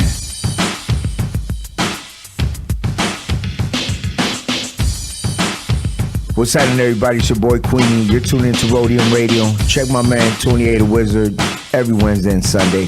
Stay tuned. Comment, like, subscribe, all that good stuff. You know what it is. What's up, pimpin'? It's your boy Johnny Boy, aka Mr. Las Vegas, at Roadium Radio with your boy Tony A. the Wizard. Yes, catch us every Wednesday and Sunday.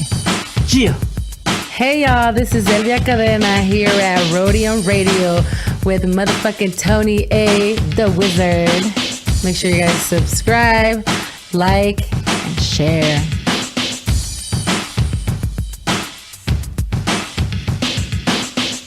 Can I get a moment of your time?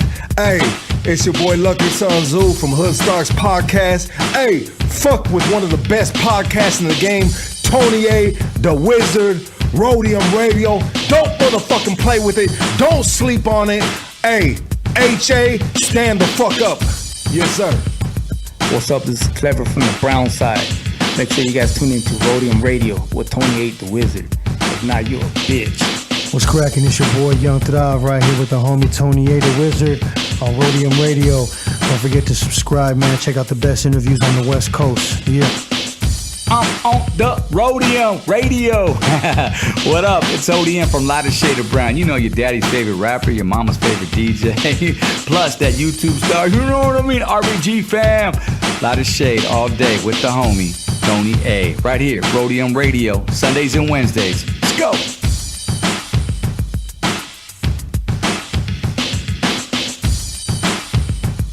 What's up, y'all? This is Dalia Coronado. I'm here on Roadium Radio, and you can tune in on Sundays and Wednesdays with Tony A, the motherfucking Wizard. What's up, y'all? This is your boy Raz Kaz, and you are tuned into Roadium Radio with my big homie, Tony A, the Wizard. What's up? This is Truth with Tony A. the Wizard at Roadium Radio.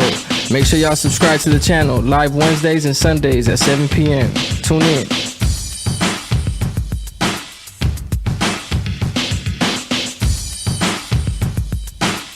Hey, what's up? This is Lalo KB. This is Atlanta. You're listening to Roadium Radio with Tony A. the Wizard. Yo, you know what it is. It's your boy OG Rome, aka Mr. Everywhere, repping Road Dogs Entertainment. Make sure you tune in to Tony A. the Wizard at Roadium Radio. What up? You know what it is. It's the LA West Coast native, DeVario, and you gotta tap in with my boy Tony A. the Wizard at Roadium Radio every Wednesday and Sunday.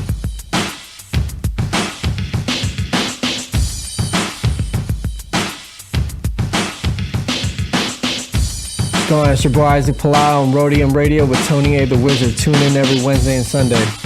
Hey, what's up? This is Lady Bands. Make sure you're tuning in to Roadium Radio with Tony A. the Wizard, Sundays and Wednesdays. Yo, what's up? This is Jimmy from Urban Kings. Make sure you tune in with Tony A. the Wizard on Roadium Radio. This is A.O. to the Saint coming to you live from Roadium Radio, hosted by my homeboy Tony A. the Wizard. That's right, baby.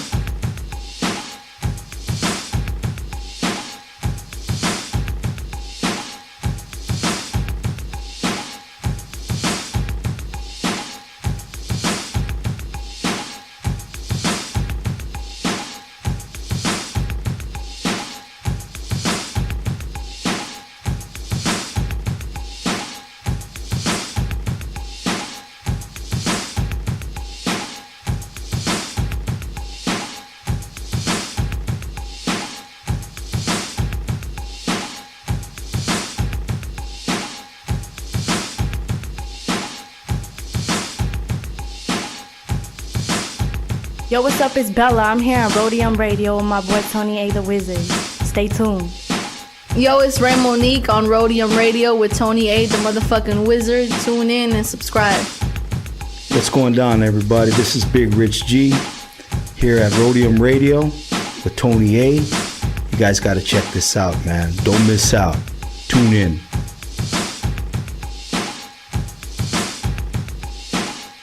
It's your boy Producer A here at Roadium Radio. It's your boy Tony A. Make sure y'all subscribe every Sunday, Wednesday, 7 p.m. with the dopest podcast popping in the motherfucking West Coast. Make sure y'all subscribe. Peace. Yeah, this is Pablito here at Roadium Radio. I'm here with Tony A. the Wizard. Tune in.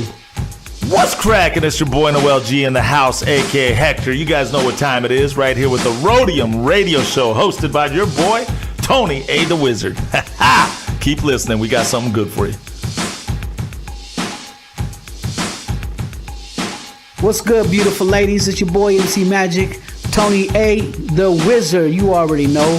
Roadium Radio Show. Turn it up. Yo, what's hood good with y'all? This your boy Big Prodigy from the legendary South Central Cartel, and I'm over here chilling with my homeboy Tony A. the Wizard on the Roadium Radio Show. Make sure y'all like, share, and subscribe to the page on YouTube. And by the way, check out that interview with yours truly. You dig? Wes. What's up, guys? This is Mayito. You're watching Roadium Radio with Tony A. the Wizard. Hey, what's up, everybody? This is Little Silent from VOTG, the voice of the ghetto, man. Tune in every Sunday and Wednesday to Roadium Radio. You already know, hosted by the legend himself, Tony A. the Wizard, man. Just don't miss out, man. That should be active out here. What's up, everyone? This is Antonio Pelayo. I'm here at Roadium Radio with Tony A. the Wizard. Make sure to subscribe. Yo, what's up, everybody? LA Baseball Head here, also known as LAFC Soccer Head, chilling on Roadium Radio with my homeboy, Tony A. the Wizard. What it do? DJ Joe Cooley. You chilling with me, DJ Tony A. the Wizard, and Roadium Radio. You heard me? What up, everyone? This is Solita. Tune into Roadium Radio, hosted by Tony A. the Wizard. What up, what up? Susie Q in the motherfucking building. I'm here chilling with Tony A, the motherfucking Wizard. Roadium Radio, YouTube. You guys check it out. Subscribe. Spank it easy. Yo, this Shady Boy right here with Tony A. the Wizard on Roadium Radio. What's poppin' with it, family? It's your boy Jokes Loves Life, and you are now tuned in to Roadium Radio with the one and only Tony A. the motherfucking Wizard. That's right, love life, y'all. This your boy Wito Trees, Roadium Radio in the house, Tony A. the Wizard. What's up? What's up? This is your boy Panther on Roadium Radio. Tune in with your boy Tony A. the Wizard, and make sure you hit that subscribe button. Yeah. This is Murray Brumfield, aka Mexicali Slim, Familia Records, and you rolling with Roadium Radio with Tony A. Yo, what up? It's your boy DJ Cazell. We're right here live, Roadium Radio with my boy Tony A. the Wizard. That's what's up. What's up, you guys? It's your girl Mariah Avila. I'm here on Roadium Radio with Tony the Wizard. Please subscribe, like, and comment.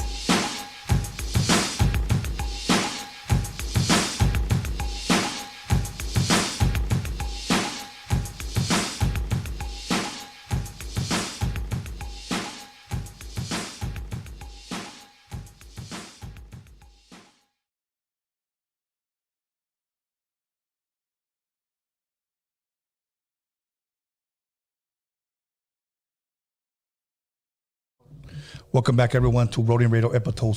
Jack. See, I told you, episode 269. Jack's on his back. Once again, Jammin James is in the motherfucking building. Yes, sir. And you know, Jack's gonna have me on my back. So, but okay. There was a so-called in the industry rumors about. Now we didn't have social media, so all we had was word of mouth. Yeah. That there was a rumor that Cypress Hill and Lighter Shade had a beef because supposedly Lighter Shade of Brown stole a hook or a saying from Cypress Hill. Can you shed a little bit of light on that? Oh yeah, it was during Cypress Hill. They used to do this chant during their show. It wasn't a song, and it would be go like check it out, and yeah, Lighter Shade of Brown. Bobby used it in one of their songs called "Check It Out." Okay. You know, they didn't have it as a song. It was just, you know, something that they said it sounded dope. So Bobby used it for a song, and Cypress Hill, you know, accused them of beef, you know, saying they stole the song and they gonna get into it or whatever. But a lot of people didn't know that Lighter Shade of Brown and Cypress Hill used the same studio and the same engineer, Jason Roberts. We recorded at Image Recording. We also recorded at Paramount Recording in another studio called Beach. And then we used Larrabee later on. And we worked on the third record. Was there ever any altercations? Nah, it wasn't no altercation because it would be sometimes they would come in and we would be leaving. Not we would see each other, but they know where this engineer know that we booked, you know, later on the same day. So while they were working on their record, we working on our record at the same time. Right.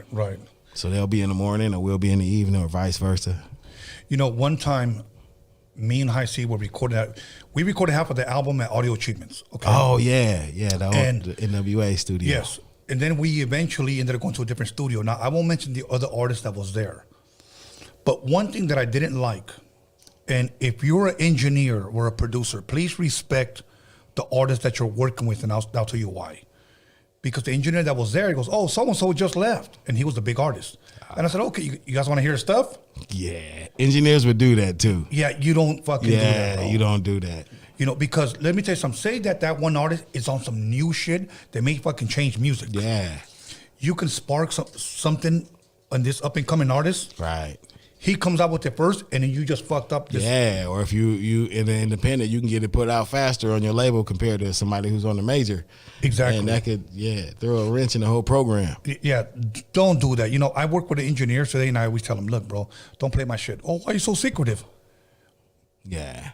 I'm fucking telling you, homeboy, don't play my shit. Right. Engineers will do that because I've been in plenty of sessions. I don't want to say, like, I've heard somebody's stuff before it came out, and, like, man, you will be hurt. I would be hurt if I knew somebody had, or, you know, engineers would, like, record drum sounds off of your records, and you wouldn't even know that. Thank you. And, like, and then they'll have a compiled, of different drum sounds, and they came from all the artists they work with. You know, there are people too. I was working with this one engineer. I went down, laid a track, and I said, bro, the guy's gonna fucking knock this track out of the ballpark. Watch. I said, okay, cool. But I just told him like this, do me a favor, don't play for nobody. I go, I don't care if you think it's whack or if you think it's dope, don't play for nobody. And he said, all right, cool. About a month later, I interviewed a cat here. Oh yeah, you're working with so-and-so. And I was like, yeah, I heard that track. See. I was enraged the whole time I was interviewing this guy. Yeah, like I want to go back and wring this fool's neck. Like, thank you, man. So there was never any altercation. There was never no beef. Nah, I wasn't never really when it come to hands like that. It was just a music thing. And now, from what you know, they ended up being cool later on because actually, when we did the premiere for Mi Vida Loca, because Cypress Hill was on that soundtrack too. No, wait, was it Mi Vida Loca? Yeah, it was. Mm-hmm. No, wait, were they on there? I went to a screening where Robert and Bobby were there. It was a screening of Mi Vida Loca. But the soundtrack wasn't final. Was this at Narada Michael Walden's house in San Francisco? No, it was here. Oh, that was for I think it was like a camp. Used to Narada Michael Walden. Wow. At his house, dude, in Frisco. Whoa. I haven't heard that name since the 80s. Dude, we get to this house. We like driving up this hill and you don't see nothing. It's just a mountain. And then you see a door. And we walked through the door and he came through the door. It was wild. It was me, Paul Stewart, Manny, our bodyguard, and Lighter Shade of Brown. We get to the door. The marauder Michael Walden was there, introducing everybody. He kissed Paul on the cheek, and Paul like, "Hey man, what are you doing?" Wow, like, yeah. We got in there, man. This dude's house was amazing. As soon as you walk in and go down to the bottom of the stairs, he had a jukebox playing nothing but James Brown instrumentals. A jukebox playing nothing but James Brown instrumentals. Blew my mind. I'm sitting there for like 30 minutes before everybody's gone down to the bottom of the house. Producer's dream. Yeah. Oh, man, that was amazing. Think about this. Hundreds of James Brown instrumentals on 45s that's playing on this jukebox. And I'm just sitting there.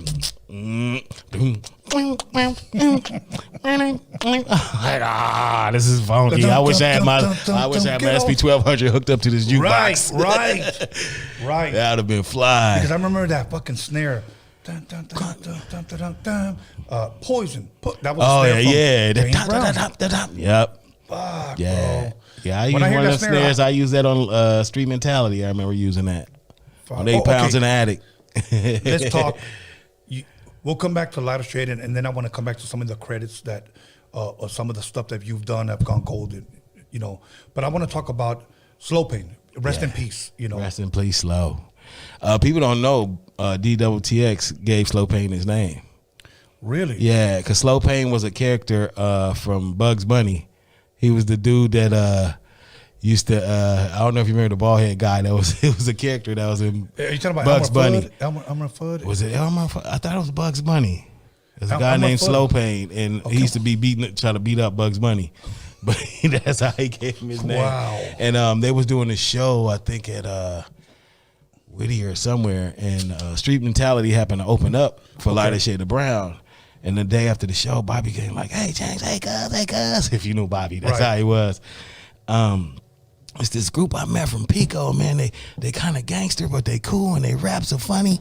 Man, you need to listen to them. And I gave, I think either Big Bandit my number, and they called me.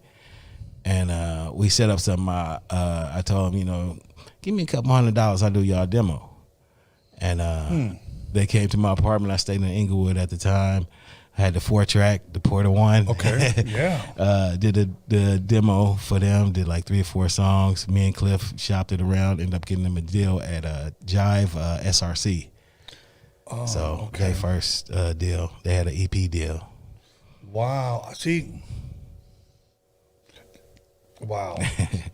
This is why you deserve your flowers, man. Yeah. Because you know what?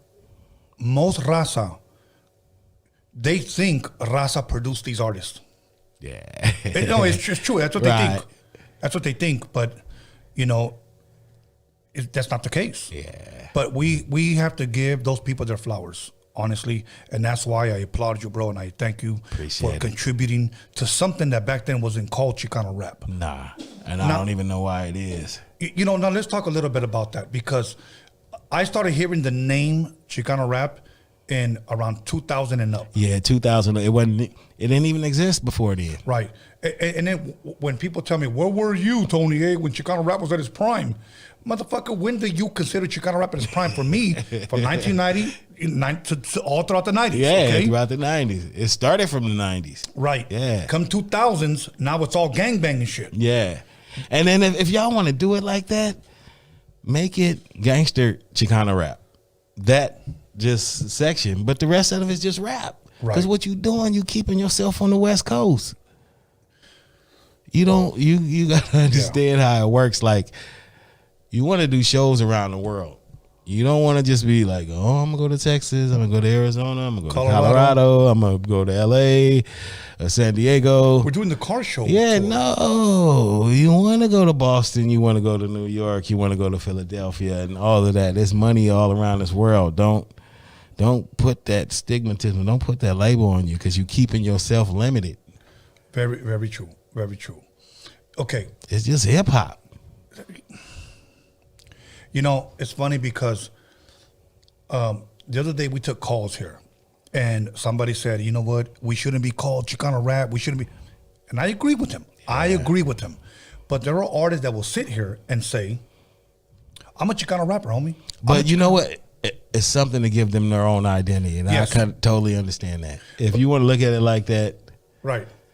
But now, the masses ain't gonna grab onto that though, right?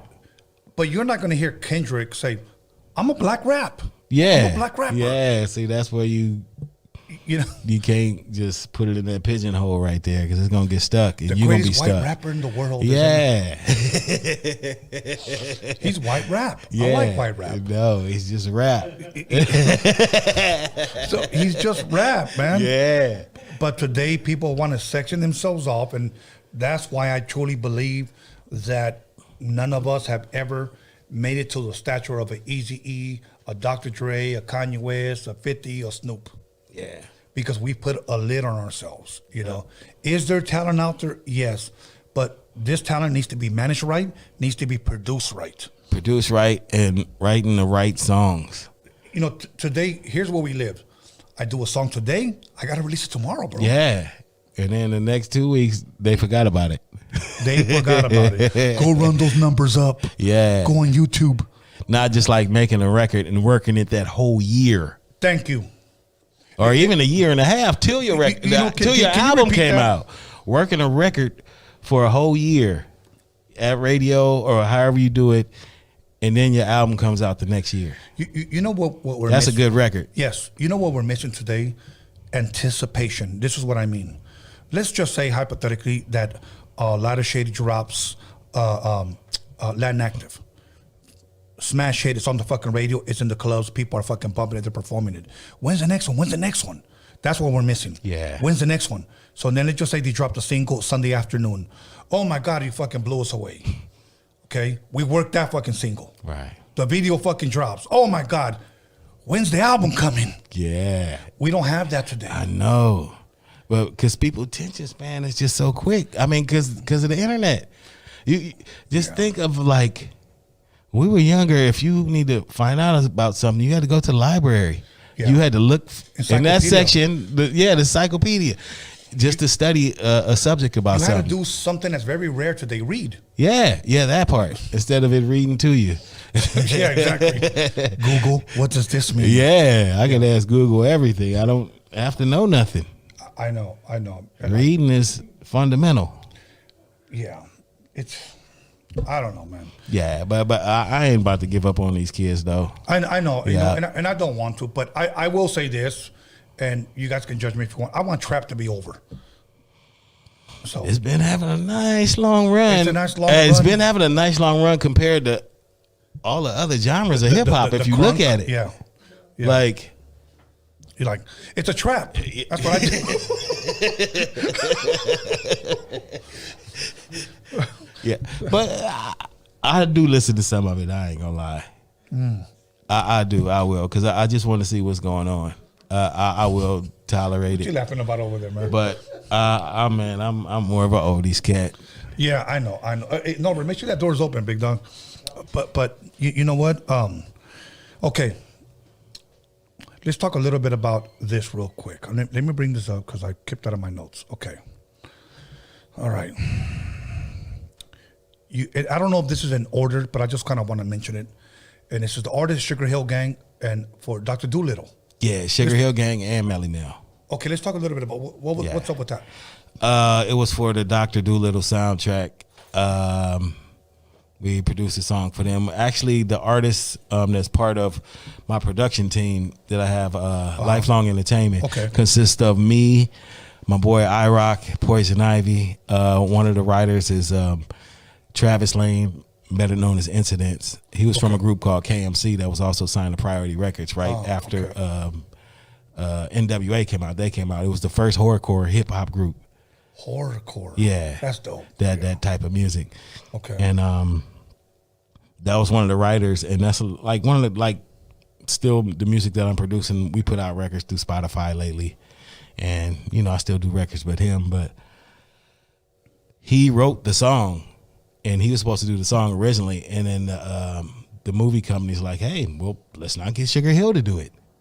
So Just like that. Yeah. So they ended up flying Sugar Hill Gang in, and he's teaching Big Bang Hank how to do the rap, and Wonder Mike, and then he's teaching Melly Mel, all right, do it like this, say it like this, and man, that was a good thing, just to see the first hip hop group that everybody pretty much knows of, Sugar Hill Gang.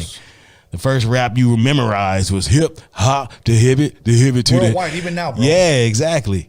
So man, and then in that song, we had carte blanche. We got we recorded at Blue Palm, but anything we wanted, any musician, we had guitar player was Robert Bacon that played on the Quick Songs. Of course, I did a lot of Robert Bacon shit. Yeah, Robert Bacon played on a lot of my records. Him and Hammy Wave. I don't know if you know Hammy Wave. No, I don't. Hammy Wave produced He's Mine, You Might Have Had Him Once.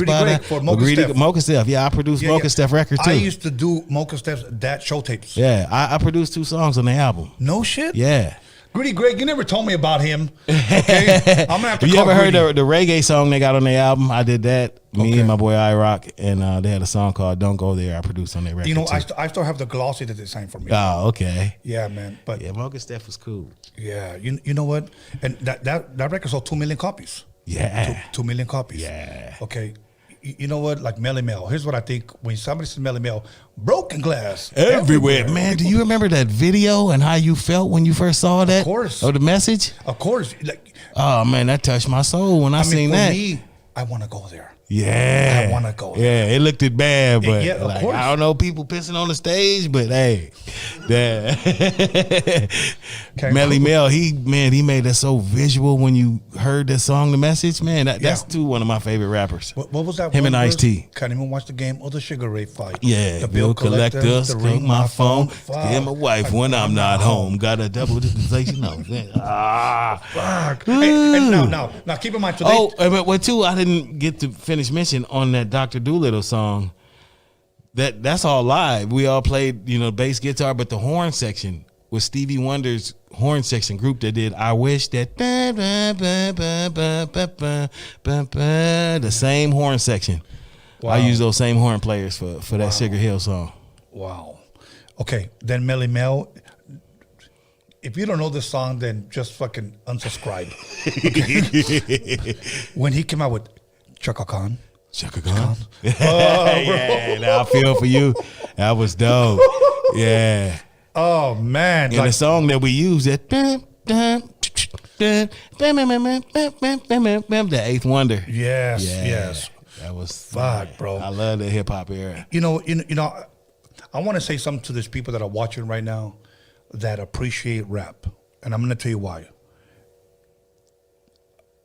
And to me, this year was a special moment for me, and I'm gonna tell you why. I met Dr. Dre in 1987, okay? And somebody told me, oh, that was before NWA. That motherfucker was broke. And here's what I said. Bitch, I don't give a fuck if he was broke. That was Dr. Dre from the World Class Wrecking Crew. Yeah, exactly. I was a fucking fan of the hip-hop culture. Yes. Because this motherfucker's talented. Yeah. And I love what he's doing. Had nothing to do with money. Today, it's all about throwing fake fucking dollar bills at this camera. Some old goofy shit. Yeah.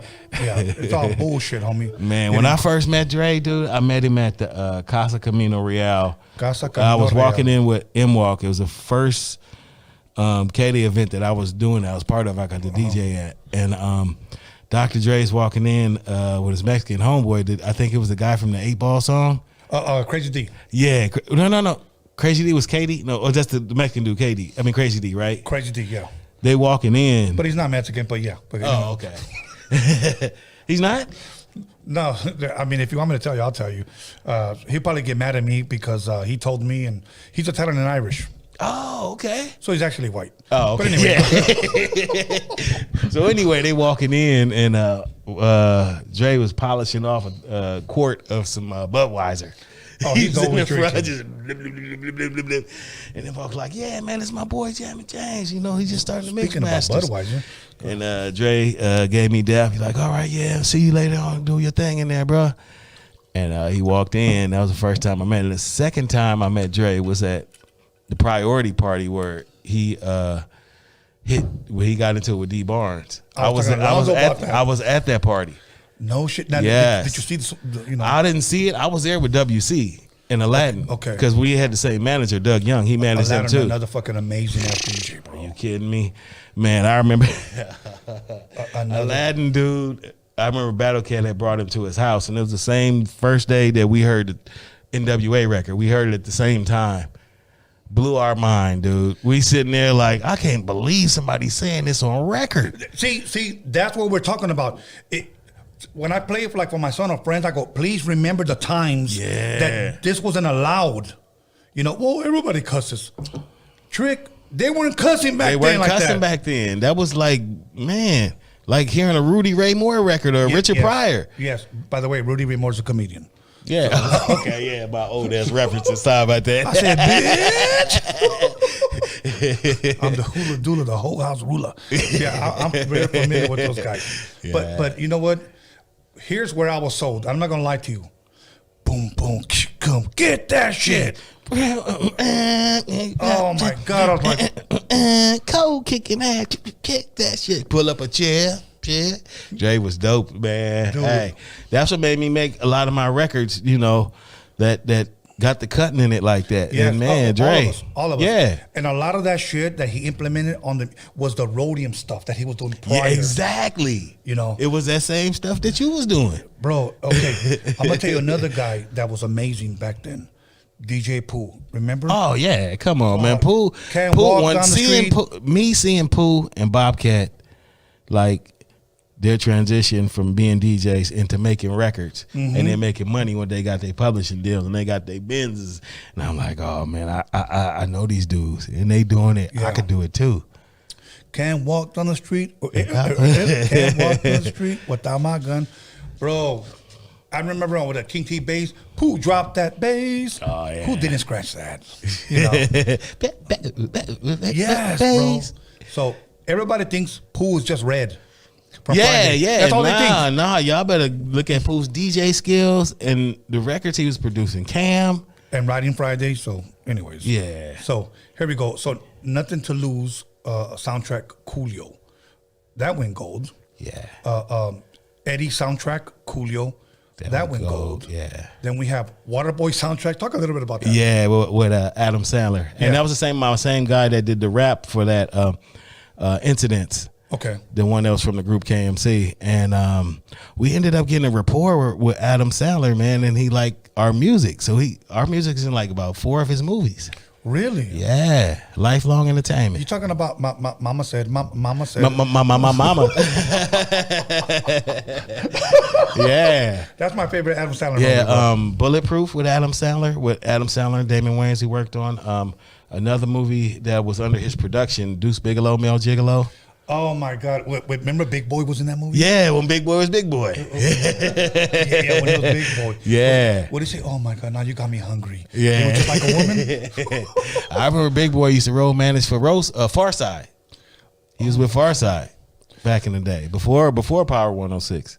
Wow. Yeah. Wow. Big Boy was cool. Okay, then you have Reality Bites with Noah Wider and Ethan Hawke and Yeah, that group KMC is in that too from Priority. Yeah, and then the first horrorcore record. This one, it's Harold and Kumar. Harold and Koolmeyer goes to White Castle. Coolio song is in that. Oh, that's right. Kind of high, kind of drunk. Okay. And that scene in the movie, they smoking weed with George Bush. You said kind of high, kind of drunk. Yeah. So like, and I scratched got kind of high, kind of drunk from Schoolie D from Saturday Night. Is it? And the Beastie Boys. Is there such thing as kind of horny? What? No. I just cut you off guard. I thought you were going to come to 2 Live Crew, me so horny. Oh, no. Yeah. Got kind of high and kind of drunk. Beer drinking 8-ball. Slipping 10 years. That was a documentary that was through Doug Young, Jim Young. Curtis Blow, too, was also the executive on there. And also Maury Alexander. Yeah, I met Curtis Blow. Oh, let me tell you my Curtis Blow. Well, let me talk about this first, then I'll tell you my Curtis Blow.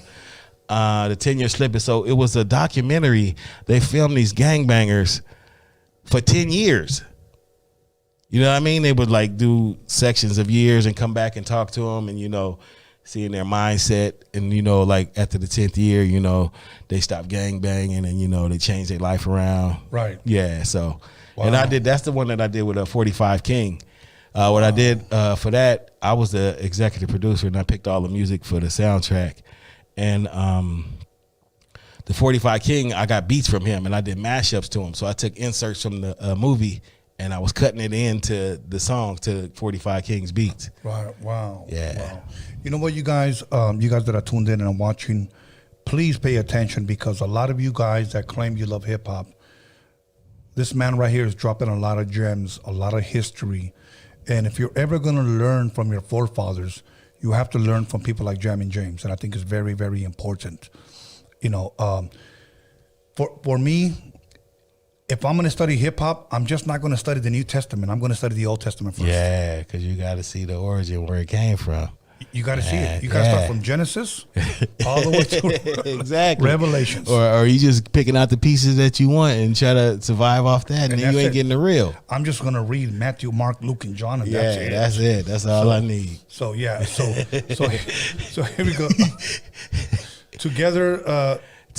That was a soundtrack. It was a pop group that was signed to MTV movies, and it was actually a movie for MTV, and we did the first song that was in the movie, and it was the group was like a parody about pop groups. Oh, okay. Yeah, and it was a show that was on MTV. Okay. So they went in and made a record. So it's safe to say that MTV used to play music? Yeah, one time. And gratefully on that, I got Battle Cat to come in and do the talk box. Didn't charge me a dime to do it. That's a real brother right there. And they were like, when they came to him like, whatever you want, we'll pay you. It's like, nah, this is my boy right here. Yeah, let's do it. I ain't charging him a penny. Yeah, let's do it. Bulletproof soundtrack, a lot of shit around. Yeah, Christopher Williams too. And with that, Christopher Williams. And the actor Christopher Williams? The singer, that was in New Jack City. Oh, okay. I'm dreaming, don't wake me. So he was, I don't know if you know, he was getting signed to Death Row. No, I didn't. At one point, they were about to sign him. Wow. And I was producing 3 records on there. Quick was doing like 3 or 4, because I had met Quick and him at, I think it was Westlake Studio, to bring him some tracks. And Quick was mixing down some of the record. It was already for Death Row, and then him and Suge Knight got into it, and Suge Knight just kicked him off the label. You know what? That's one thing I will say about Quick. When it came to engineering, he knew his shit. Oh, man. He knew his shit. Yeah. And I'm going to tell you a little quick story. Skip Saylor. Yes. Okay. Quick walks in. I invited him and Second to None to come to Audio Achievements. They went there one time. Me and Hashi are producing our record. And I said, come through. He walks in looking exactly the way he did in his Born and Raised Compton, Born and Raised in Compton video, with his trench coat and his hat to the side and his perm and everything. And I'm like, this motherfucker looks just like his video, Yeah. So he walks in, and we're waiting for Dre and them to leave, because Dre would get the first half of the day. We would get the second half of the day. Oh, okay. So he heard a little bit of Dre shit. So when Dre left, he asks me, hey, I need you to do me a favor. And I was like, what's up? And he goes, do you know what automation is? And I'll be honest, I didn't. I was just a producer. Oh, yeah. And they didn't have automation at Audio Achievement. Right. No, they didn't. Yeah. Not yet. So what happened, and as a matter of fact, I'll show you a picture when Donovan started automation in the 80s. Oh, okay. Yeah. Wow. Donovan was the owner. So what happened was, he goes, I need you to ask him something. I said, what's that? And he goes, I need you to ask him, does he pan the hi-hats right to left manually, or does he use automation? And I was like, I don't know.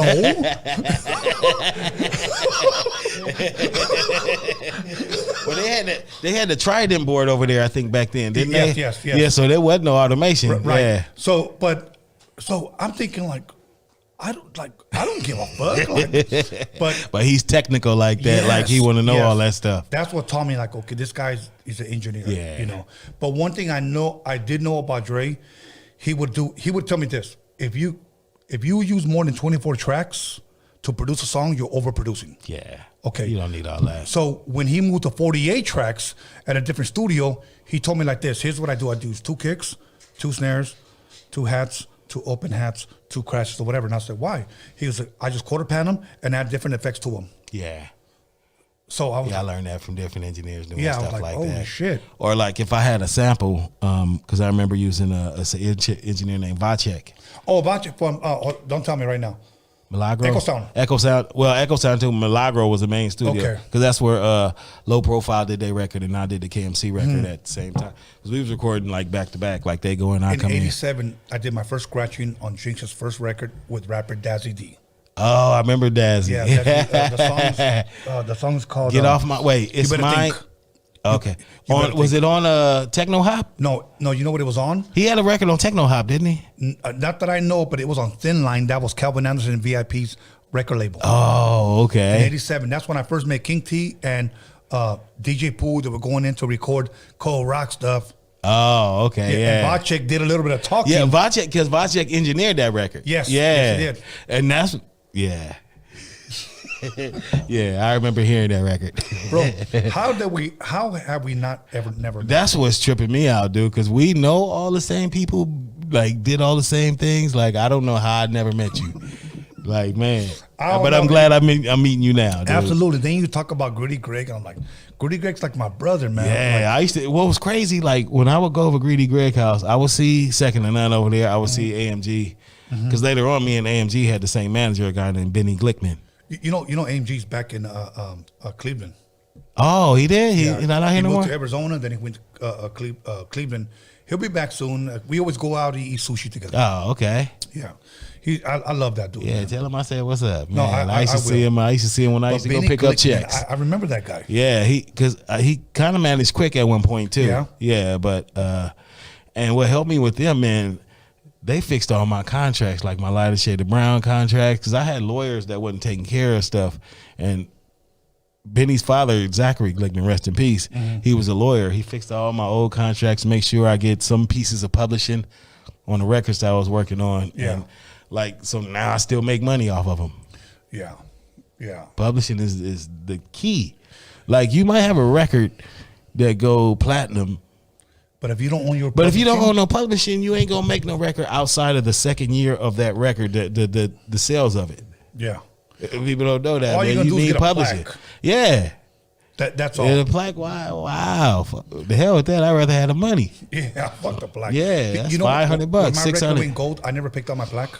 That's a lot of plaques I don't have. You know what? I just wanted to know that I can get a gold record. That's all I wanted. Yeah, and that's what you wanted to do when you first got in. Me too. And that's it, bro. I just wanted a gold record, and now over maybe 20 million records later. Hey, let's brag about it, man. So let's talk about Trippin' movie. Trippin'. Yeah, Trippin' movie. This guy named Soul, he was from Pennsylvania, and we made a record with him. Like, he was a hustler from the street, paid for the studio time. We did the record, but we couldn't get no deal on it. But like certain songs off his album that we put together, we got to put in the soundtracks. Like one of the songs going in that soundtrack, another song was in the Ice-T movie in what's that movie? Leprechaun in the Hood. Fuck, Leprechaun. Yeah. I want me gold. So we did a song with him with Ice-T, and that was crazy. How I met Ice-T was from a gangster from my neighborhood, this dude named Keita Rock. No shit. Yeah, he was like, because we wanted to try to get somebody for this track, and he's like, yeah, I know Ice-T, give him this and he'll hook it up. We're like, nah, he's just talking. Ice-T pulls up in the 600 Benz at Echo Sound. Hey, bro, Ice-T's always been a motherfucker. Hey, dude, when I was a kid seeing Ice-T, like, I'm from South Central. I used to see him rolling around in the Porsche, like people when they used to roll on Crenshaw. Ice-T had the finest women, always wearing fly Fila stuff, and that made me want to wear Fila stuff because of Ice-T. Because he used to got Filas. Yeah, man, fly Fila shirts that you would never see nowhere. Ice-T, man, he was so smooth, and that was a bucket list for me to work with him. I just saw him at a show. Oh, okay, bro, and he's still rocking that. Yeah. Shit. He's still he rocked this one fucking song. What's it called? This isn't R&B. This is gangster rap. And he's still off of the Iceberg album. Oh, yeah. What's the name of that song? I know the one man, you're talking about too. He's in his 60s now, bro. Yeah, and he still got it. I don't give a fuck if he's in his 60s or what. He still rocked that shit. Yeah, you can't take nothing away from him. So much love to and Ice. he's still the the Godfather gangster rap. Yeah, absolutely. Okay, then you got, let me make sure, okay, Mi Vida Loca, we talked about Mi Vida that. Loca, yeah, with Lighter Shade of Brown. I did the song Two Lovers on there. We just talked about Leprechaun in the Hood. Something about Fox Sports. Oh, man, we did Lifelong Entertainment. We did the theme song for Fox Sports for the football season. So every time the football season since 96, our theme song come on. So whenever the football season come, they play our song. We get a check through BMI. Yeah. So that was real. Checks are nice. Yeah, man. And to be tied into the NFL, man, I'm a football cat. I'm a Rams fan. Hell yeah. General Hospital episode. That too, the guy Incidents, one of our writers, it's a scene, they had a party scene that was on General Hospital. Okay. Yeah. And they used your shit. Yeah, they used my shit, and it was real good, you know, because my mom used to be a big General Hospital fan. Rest in peace. Rest in peace. That was good for her to be able to see. Then that. you have Master of Disguise. Master of Disguise with Dana Carvey. And what's a crazy, man, I work with a lot of people from Saturday Night Live. Really? Dana Carvey, Adam Sandler, Eddie Murphy. You ever attend Saturday Night Live? I haven't. Rob Schneider, you know, but all of their movies, my music is in their movies. Wow. The last one was Fame. Master of Disguise did a song with Lil Fizz from B2K. Oh, B2K. Wow, I forgot about that. Yeah. It was another group called, I forgot the name of the group, but MB2K was in there too. And then we have Fame LA TV show.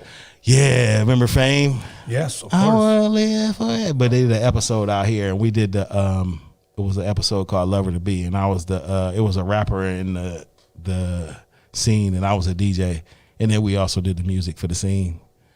That's dope. You mentioned Eddie Murphy. Did you ever meet Eddie Murphy? Well, he was at the premiere. I didn't get to meet him at Dr. Dolittle. Okay. Yeah. Okay. Let me see. There was another one that I was gonna mention because I was gonna bring up an Eddie Murphy story, but since you didn't meet him, I might as well not bring it up. Did you ever hear that story that happened with him in the '80s in Hollywood Boulevard? Oh, about the person he tried to pick up. Yeah. Was that true? You think? Man. That was It was supposedly a trans man. Yeah, because he was probably faded. See somebody walking, he saw a butt and thought it was a chick, and it was a dude. but you know, here's my thing. Look at the timing of it. How did he get caught? I don't know, man, because he had bread. There wasn't no reason for him to be out like that. I know, like, by himself. Yeah. Oh, I was just giving her a ride. Yeah, like who you gonna just give a ride from out of Hollywood? Right. But let me not put no dirt on I know, Eddie Murphy, but yeah, that was your Modelo's getting warm. Oh yeah, let me not do that. So. Oh man, but I want to say what's up to my wife Leticia out there. Love you, baby. Much love. I'm having a good time with him. He'll get home safe. After we finish this bottle, I'm looking forward to this. Another DJ with a DJ. Hell yeah. We came up around the same time in the game. Hell yeah. And I respect his music and his DJ effort and what he brought to the game. Man, this is a conversation I needed to have. Awesome. Give me your top 3 records that you love to like battle with. Top 3. Like if you were going up against a DJ, like you gotta have three sets, but you gotta have 3 different records. Top billing, Audio 2. Audio 2, top billing. Man, the record I remember mixing to get in the Mix Masters, a record called Object of My Desire. Oh shit, that was Starpoint. Oh shit. Object of you my used to cut that up? Yes, that's what got me in, dude. That's what, because everybody's mixing this time. It's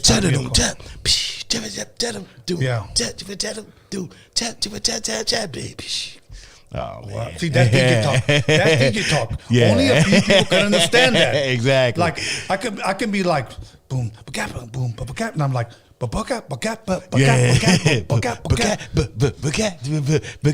That's where I got my homies, my homies. Wow. I didn't tell my homie story. Go ahead. Making a song Homies for Lighter Shade of Brown at Paramount Recording Studio. I'm doing the scratching part. And if you hear in the hook, I'm scratching the part from Ice Cube. He's going, my homie. And then another part goes, my homeboy. That came from Eazy-E. So one came from Ice Cube, the other one came from Eazy-E. So while I'm in the studio scratching it, I did the first pass, because not like how now when you're making a record, you could do the first hook and you copy it along, and it's all the hooks for the record. Right. You had to do each one at a time. So I did the first one, and when I'm done, I look up at the door, and this dude was like, hey, homie, you got a drum machine I could borrow? No pun intended. It's Tupac. Tupac walked in the session while I'm doing homies for Lighter Shade of Brown to ask to borrow my drum machine, my SP 1200. No shit. I was like, man, I got to finish this song. I ain't got time to do it. This was before... obviously, All Eyes on Me. Yeah, but all of that. He was... Brenda's got a baby? But it was Brenda. He may have had Brenda that had a baby. This is 91, because Homies came out in 92. That was the second Lighter Shade of Brown album. And... I said I couldn't do it, but my boy DJ Romeo, he was in the session with me too. He's like, I'll do it, because Tupac pulled out his money, he had a fat wad of money I could pay, so he gave my boy like $500 just to add a kick and the snare to a song he was doing downstairs. He was in room C in Paramount Studio. So after I got done doing the scratching, I went down there to see how it sounded, and I kick myself in the butt all the time. I didn't really chop it up with Pac and built a relationship with him, because I knew I could have gave him some heat. No, I believe you could. Thank you, bro. I met Pac in 1992 at the Gavin Convention. That was the only time. And we were at DJ Fuse's house. Oh, okay. For those of you who don't know who DJ Fuse, that was the DJ for Digital Underground. Yeah. And Pac was a real quiet guy. He had the Gumby hairstyle. Yeah. For those of you who don't know what the Gumby hairstyle, Arsenio Hall had it. Yeah, exactly. And he had a long Digital Underground trench coat, and I asked him to get into the picture, but he said, I'll just take the picture. So he took the picture, but he never got in it. I mean, people would say, how come you didn't get in the picture? Bro, we didn't know who he's going to be at the time? Yeah, just know, like bro. me. I would have definitely stopped my homie session. Right. Yeah, did the beat myself. Exactly, bro. Yeah, but then I seen him again another time. We see him at Roscoe's, me and Romeo. We got through working. We was coming from Capital somewhere. We was getting a check from somewhere. We was eating at Roscoe, and I was like, "Oh, there go Pac." We walking by, and Romeo like, "What's up, Pac?" He's like, "Hey, they'll be coming up on me like that, man." One of his boys pull out a gun. I'm like, "Wow, hey, you know what, dude? It's cool. I know your Gemini is like, your Gemini senses is kicking in, so we just kept it pushing." But I just think that, and again, back then, we're most likely looking at an era where there was no social media. Yeah. So motherfuckers are probably rolling up on him. Probably. And I want to, let's educate a little bit of the fans on many times when you're a very popular or slash famous producer, very popular slash famous DJ, or a very famous artist, and you're eating, you get these overzealous fans that do too much. Yeah, you might be with your family and just be very disrespectful and be persistent. And now I think about it, I'm like, I totally understand, dude. Right, it's true. I saw Denzel one time having drinks with a woman. I could have easily said, "Oh my God, King Kong ain't got nothing on you." And he'd be like, "Motherfucker, what?" But you know what I said? "What's up, big dog?" And he was like, that was it. That was good enough for me. And that's good too, to just, do a little something, keep it pushing. Because you be a little persistent, people will tear you off. I know. Like, get the fuck out of here. Yeah. That motherfucker he was a dick. Yeah, he was a dick. Like, no, you were the dick. Yeah. So sometimes please respect respect space. them, let them, especially while they eat. Man, that's totally a no-no. Like Sugar Shane Mosley, the boxer. Yeah. I'm a huge boxing fan. I saw him, and he was walking in Vegas, and I said, "Hey, big dog, how you doing?" He goes, like, "What's up?" I go, "Bro, I'm not trying to bother you. Just want to shake your hand, bro. You're an awesome boxer. All right, cool." And that was it. A lot of motherfuckers like, "Oh my God." Yeah. Can we go live? Yeah. Make you feel like you owe them something. Like, come on now. A lot of people are doing too much extra shit, bro. So, I know you talked about Melly Mel. You talked about, Grandmaster Flash and the Furious 5. Has there ever been an artist that you possibly, or artist or producer or DJ that possibly you haven't met that you would like to meet?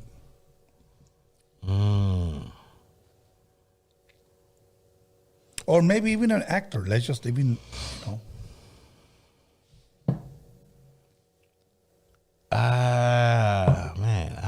Quite pretty much everybody I think I wanted to be. Like, you know who like I would like nobody to that's meet? not Marlon alive Mo. now. Yeah, definitely. I would like to sit down with them, like, bro, like, you sampled in Peace the President, you sampled the kick, sampled the snare. Yeah. You know, but you know what I would want to ask him as a producer? Roxanne Shante Payback, because Dre sampled that to make Dope Man. Oh yeah, that he Like, did. So yeah. that was the bottom piece. Yeah, that was the same sounds. Right. So where did you get that kick from? Yeah. I know, because I can't think of what record. I know, like, because, or did he put like effects on them to make that kick sound like big like exactly. that? Yeah. Because that's a fucking nasty ass fucking kick. Yeah. Where did you get to make the music with your mouth? Oh, I know. You know, and then TJ Swan, make the music. Yeah. That's I remember the day everybody thought bro. TJ Swan was gonna be like Michael Jackson. But no, you know what? No disrespect to Nate Dogg, beautiful voice, much respect to him. Rest in peace. Yeah. But when I first heard "Make the Music," with your mouth, like that was some melodic shit over some hip hop.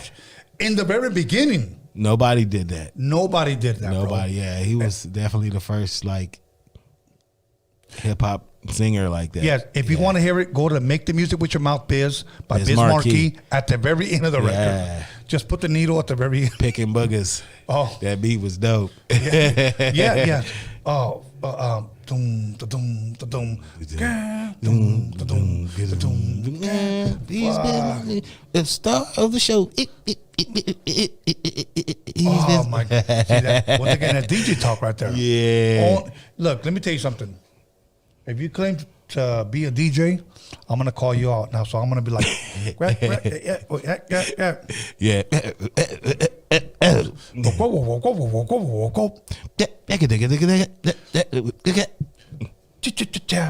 That's Mixmaster Ice.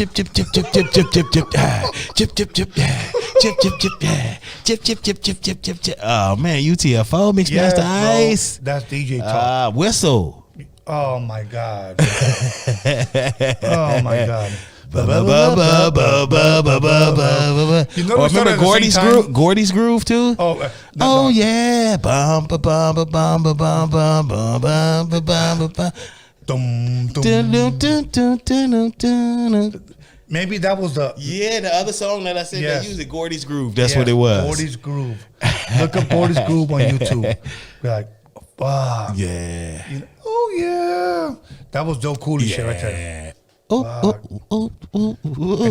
Joe Cooley with that 1150 Newmark with the click on there. Bro, he that fucking phone line button. Was it the 1150 or the 1600? No, it was 1150. 1150, yeah. Because I remember at the time he told me, fuck, I'm trying to remember how much he told me it costed him, but it was like in the hundreds, like 300 was it? It was somewhere around there, between 250 to 350, but it was like. And I remember the 1650, the longer one? Yes. With the EQ on it? Yeah. Back then, if you broke your fucking fader or you had to get a new whole new mixer. Yeah, you got a whole new mixer. You can't just change the fader. Wasn't nobody changing it. Today, everything's like butter. Yeah. And I'm like, you fucking That's what I like about the controller, man. So, anyways, I'm going to Did you get into the crab scratch? No, I didn't. I skipped that. I skipped that generation. Yeah. And I had to learn it too. I mean, but I don't use it often. I'll probably put it a little bit in it, but because I want to stay away from like I don't want to be sounding like the new cats. Okay. I'm gonna tell you why I stayed away from it. Okay? Yeah. Because scratching back then it was like okay, it was all here. Right. Okay. Today it's all in the fader. It's all this. Yeah. And just moving the record back and forth. You're not the record's not like it's all in your fader. And today DJs are teaching the new generation how to just fucking flick your fingers. Yeah. Here's my thing. Whatever happened to like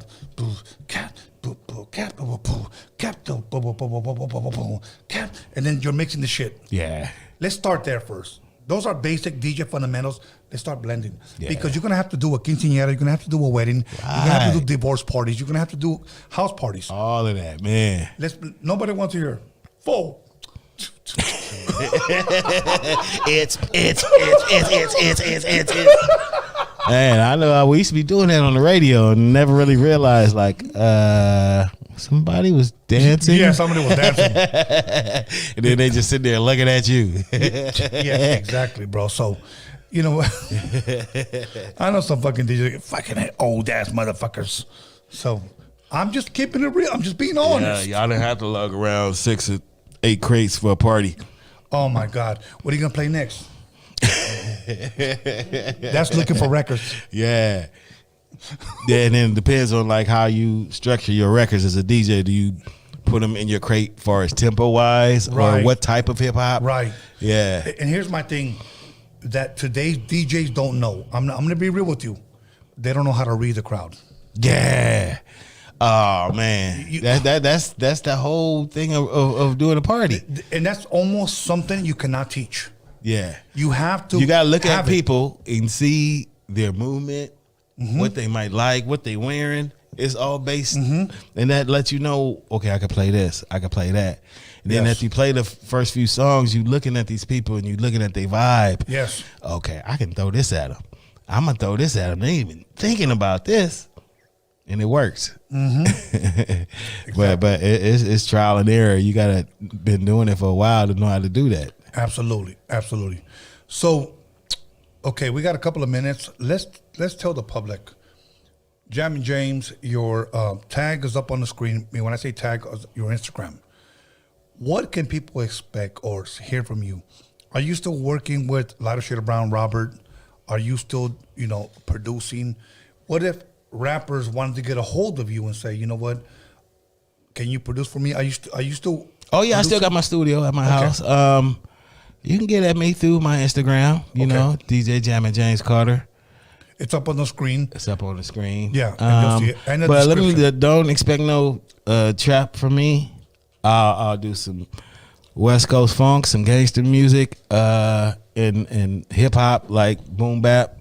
Okay, Yeah. that's me. Yeah. Expect boom bap from me. Yeah, I love making boom bap. I like listening to that more than other music because that's the kind of music I wanted to make. But unfortunately, when I was making music, people didn't want to take boom bap songs from me. They wanted something sampled, something that's more familiar. Yeah.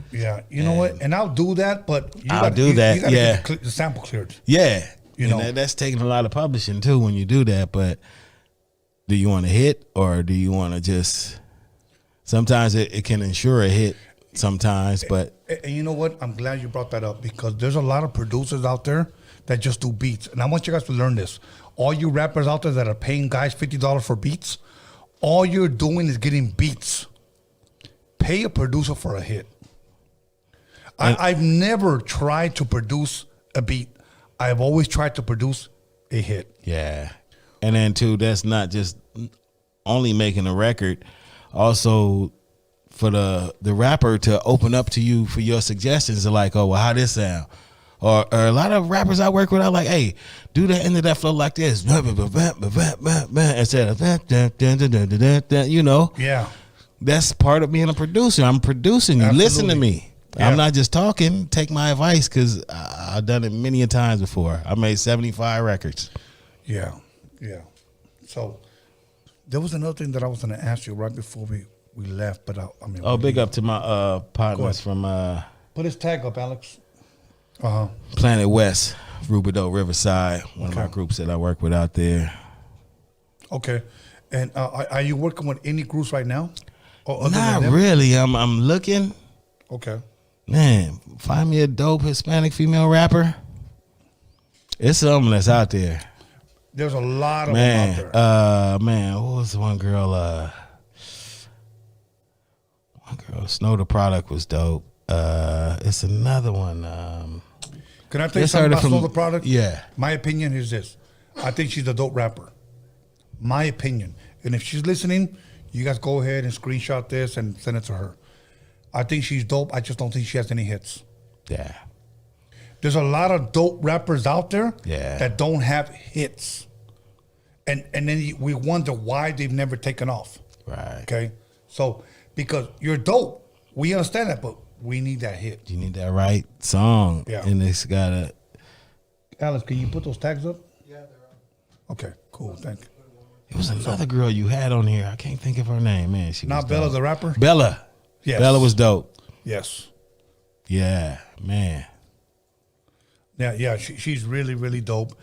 And she's still very young. She's up and coming. I'm going to give a shout out to another one that I think is very dope, and I'm going to shoot you her info. Mm-hmm. Her name is Dalia Coronado. Oh, okay. Dalia Coronado. She's really, I think you could do some boom bap shit with her. Man, bring it my She's way. really dope.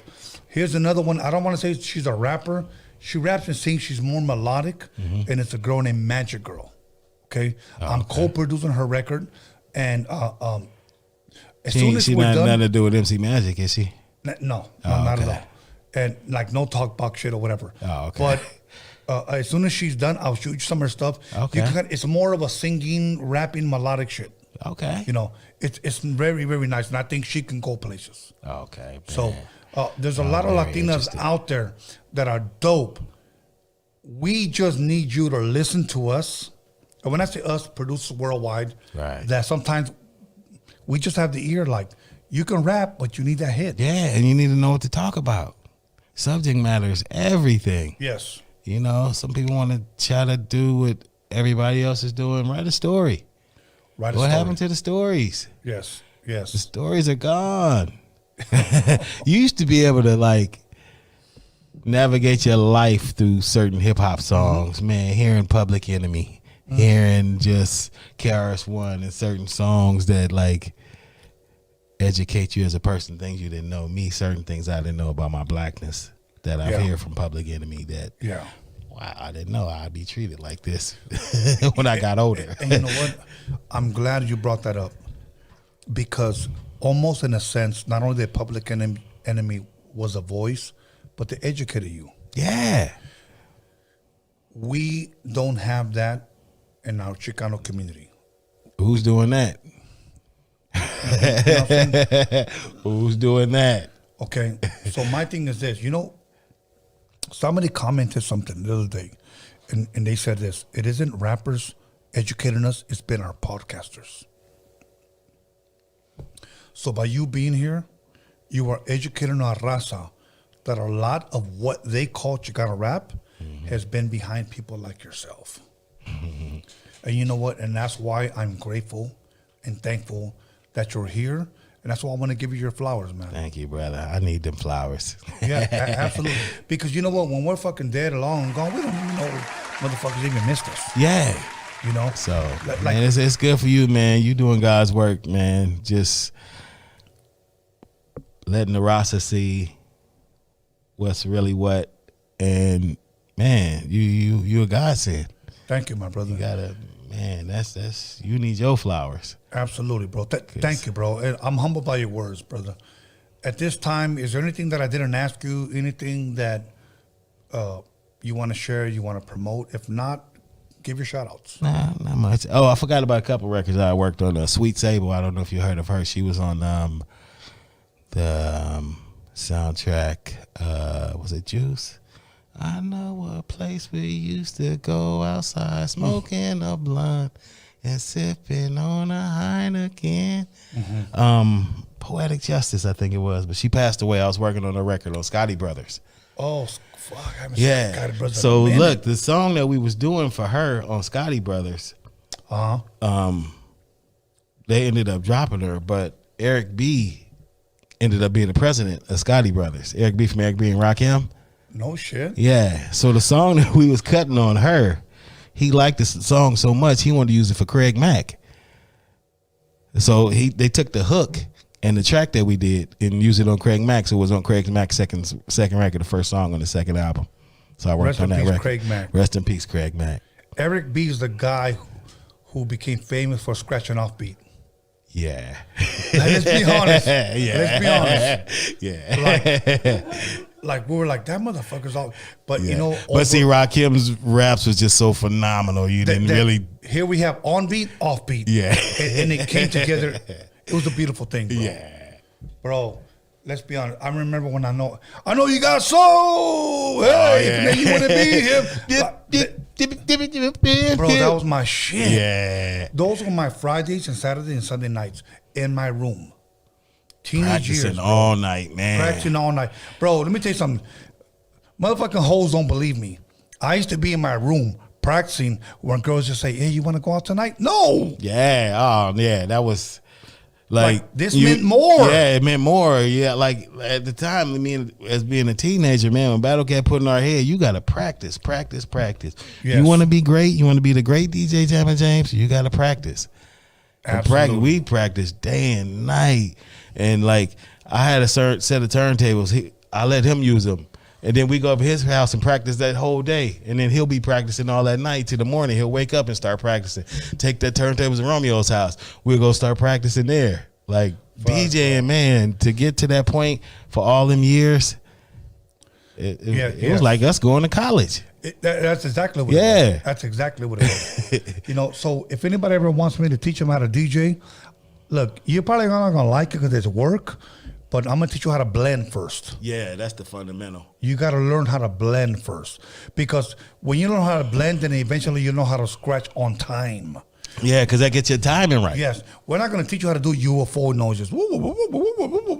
Nah, fuck all that. No. You want to be able to rock a party. If that's what you want to do. You can't do no party if you can't blend. There it is. Go ahead. Give us some questions. Go ahead. Turn it on. Okay, the first question is, can you ask Jammin James about Street Mentality and Two Down, the Oceanfront?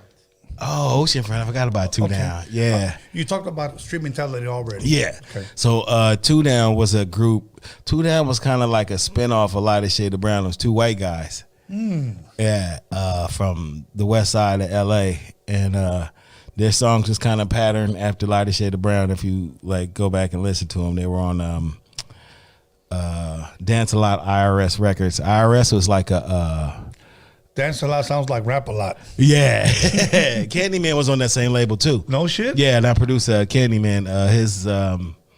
Let me go back to Two Down first. Yeah, go ahead. Because they were on the same label as Candyman. I produced half of the record. Fabe loved this.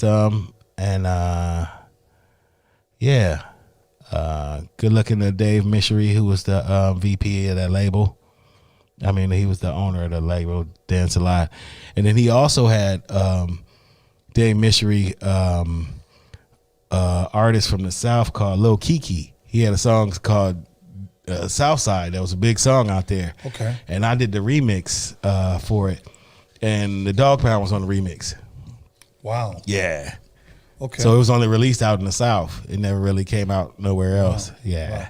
Alex, any more questions or that was it? Oh, and the Candyman record too. His third record. I produced half. Quick did 2 songs, and Prince Paul from De La Soul. De La Soul. He produced. I had the same manager as him. And another thing with Prince Paul, he was in a group called the Grave Diggers. Yes. He got me on the Grave Diggers. I did a remix for Suicide, 1-800-SUICIDE for the Grave Diggers. That was like another horrorcore hip hop group, and that was like one of the biggest ones. So I produced the first horrorcore hip hop group and one of the biggest as well. Fuck, that's fucking amazing, bro. I love these fucking stories, bro. Oh, and bro, even if we weren't fucking podcasting, long we had a fucking bonfire with fucking whiskey and beer. Exactly. You know what I'm saying? You do it the same thing, man. Meeting Babyface. No shit. Yeah, I met Babyface actually through Romeo. Man, him too. He had connections with people, and he was doing TLC. I believe at the time. Lopez. I'm trying to remember. I'm trying to remember where I met her.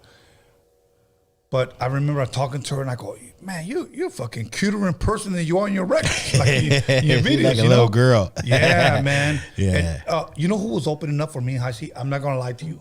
At least for about 3 shows, Jodeci. Wow, dope. Jodeci, and I was like, I'll be honest.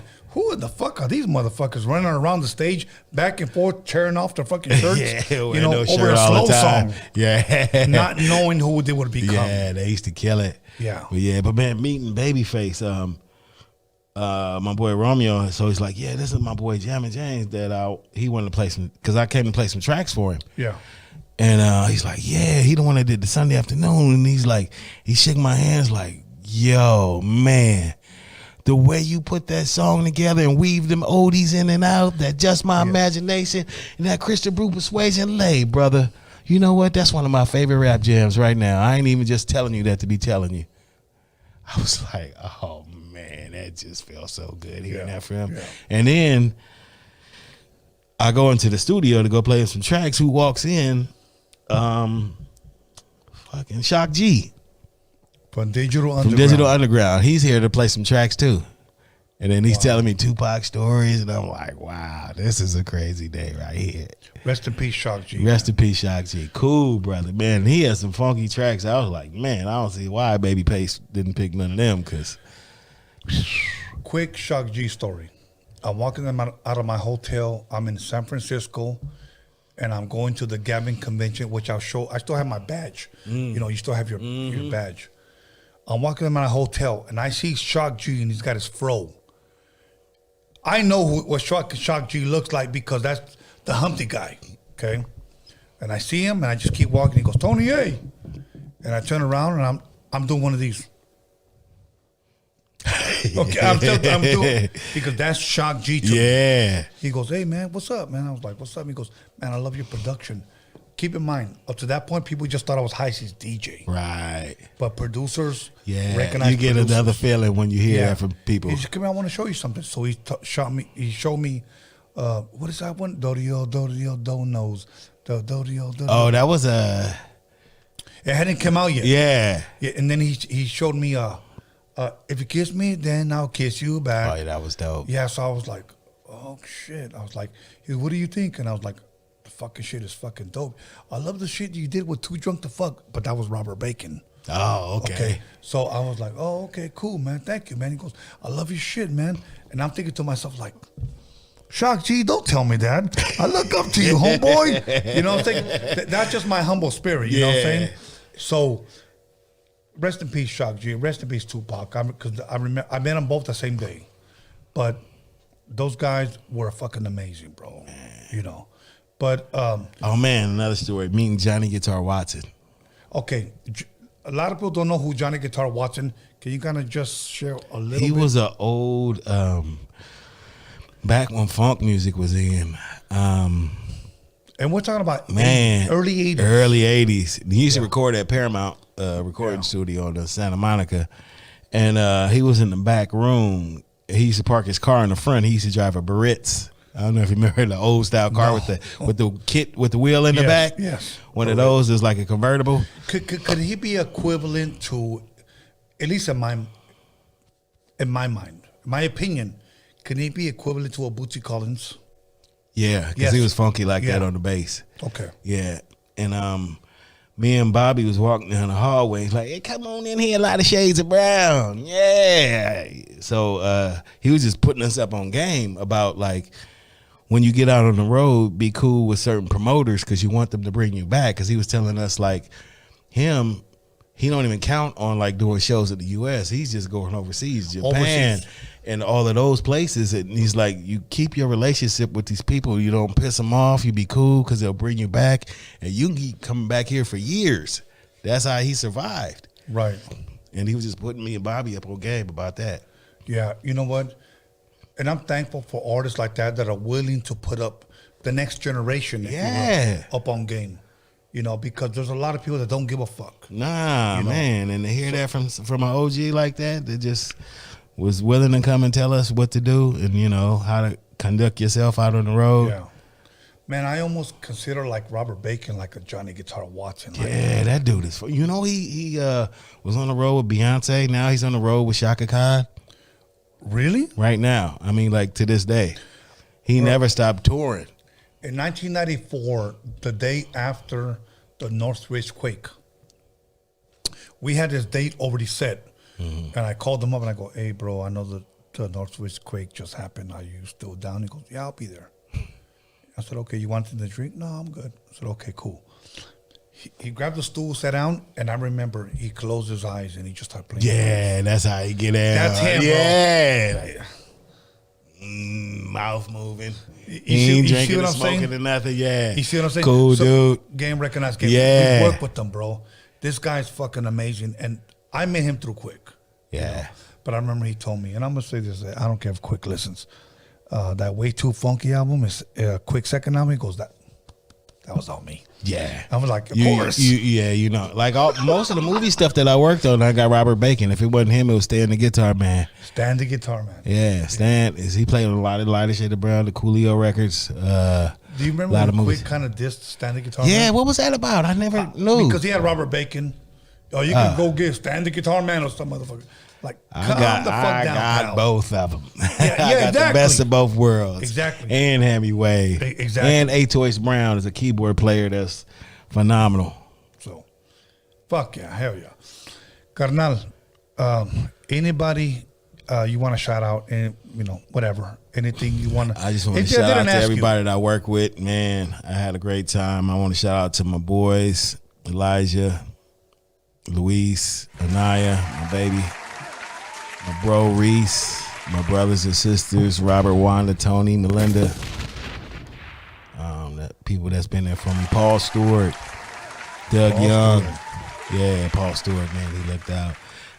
Man, I remember just going to Paul's office and just hanging out one time. I just got there like, oh, hey, want to do a remix? Illinois Scratch? Here you go, 10,000.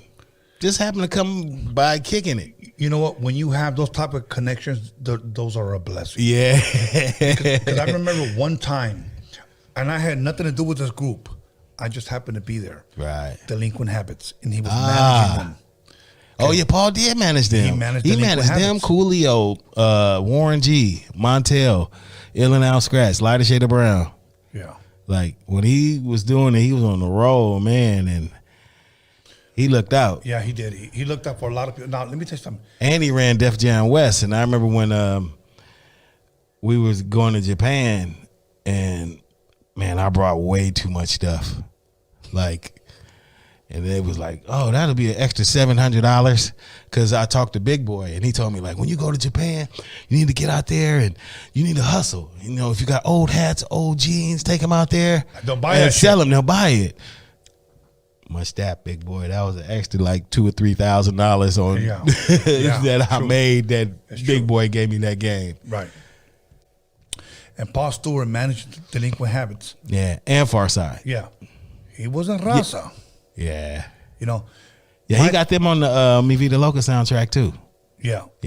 And here's my thing. So one thing that I want our people to understand that it's not always going to be Raza looking out for Raza. Paul Stewart was a Jew. Yeah. It is. Well, not was. Is. From South Central. Yeah. And here we have DJ Jammin James, who produced Lighter Shade of Brown. Okay. So Johnny Z too. I don't know if you remember Johnny Z from San Diego. San Diego, yeah. Yeah, I worked on his record too. Okay. And allow me to talk about somebody that was very dear to me, and I talked to him about 2 months before he went to county jail. Okay. This is before we said goodbye. Because one thing, what made what people call Chicano rap today wasn't always all Chicano. Okay. It wasn't always all Chicano. And I want to shine light and give flowers to those that have been involved to what people call today Chicano rap. All right. So in the afternoon, number one being a motherfucking classic. Mentirosa and La Raza were produced by a Cuban. Yeah, Tony G. Tony G. Yeah. Okay, cool. Okay, now, here's what I want to share. 2 months before he went into county jail, he called me up and he tells me, hey, I got about 80-something songs by Tupac. Johnny J. Yes. And I'm going to need some help, so with some production. Gonna help me? And I'm like, fuck yeah. Start working on some beats. I'll be out in a couple of months. And he never came out. Man, good dude. I did a song with Johnny J too for Candyman's record. Yeah. A lot of people don't know he did Knocking Boots. Not Boots, just Knocking Boots, but he produced the Candyman first album. Yeah. And he did Melt in Your Mouth. Yeah, Melt in Your Mouth for the second album. The second album. I did the third album. Yeah, okay. Yeah, and that was the song that I did with Johnny J on there called Don't Cry, Dry Your Eyes. Okay. Now, a lot of people don't know this about Johnny J. His parents were from El Paso. Johnny J is a Mexican cat that when his mother gave him up for adoption, a Mexican woman took him that was married to a black man. Wow. Yes. That's why he took on his father's name, Jackson. Oh, okay. Who was married to his mother. These were his, like, if you will, foster or or adoption parents. Right. And so he took on that name. So if people want to hate, oh, you shouldn't be talking, you shouldn't be dealing, we shouldn't be working with blacks, let me tell you something. Don't fuck with me then. Straight up, don't fuck with me. Johnny J, he's no longer here. And I was willing to work on that Tupac stuff. I could have been a part of history. Yeah. But unfortunately, you know what? His life means more to me than the history part. So, but that was terrible what happened to him. He shared with me his story that his mother was Mexican, who adopted him, and that father was black. So his father raised him. So he took upon his father's last name. There's nothing wrong with that. Yeah. There's nothing wrong with that. We just need to stop the whole racism shit. Whether you're white, whether you're black, whether you're Mexican, you need to stop that whole racism shit. Especially us, dude. We live next door to each other. Come on. We grew up together. My neighborhood. So, anyways, other than that, brother, Big Dog, any shout-outs? I know I asked you already, but any shout-outs, any specific people? I know you mentioned your children, your wife. I love my kids. Okay. Carter family. Man. I can't think of nobody. So all the DJs out there. All the fly DJs out there, the ones who getting their chops together. All y'all producing. Go back and go get a real keyboard. Yeah. Just to see how the tonality of it and what you can make out of that. The computer stuff is cool. I mean, I do use it, but just knowing those fundamentals. Okay. And just to be able to touch it, like compared to just what's on the computer. Okay. And that was the one thing that I was going to ask you. Is there any type of message or something you want to share to up and coming DJs and producers that are coming up?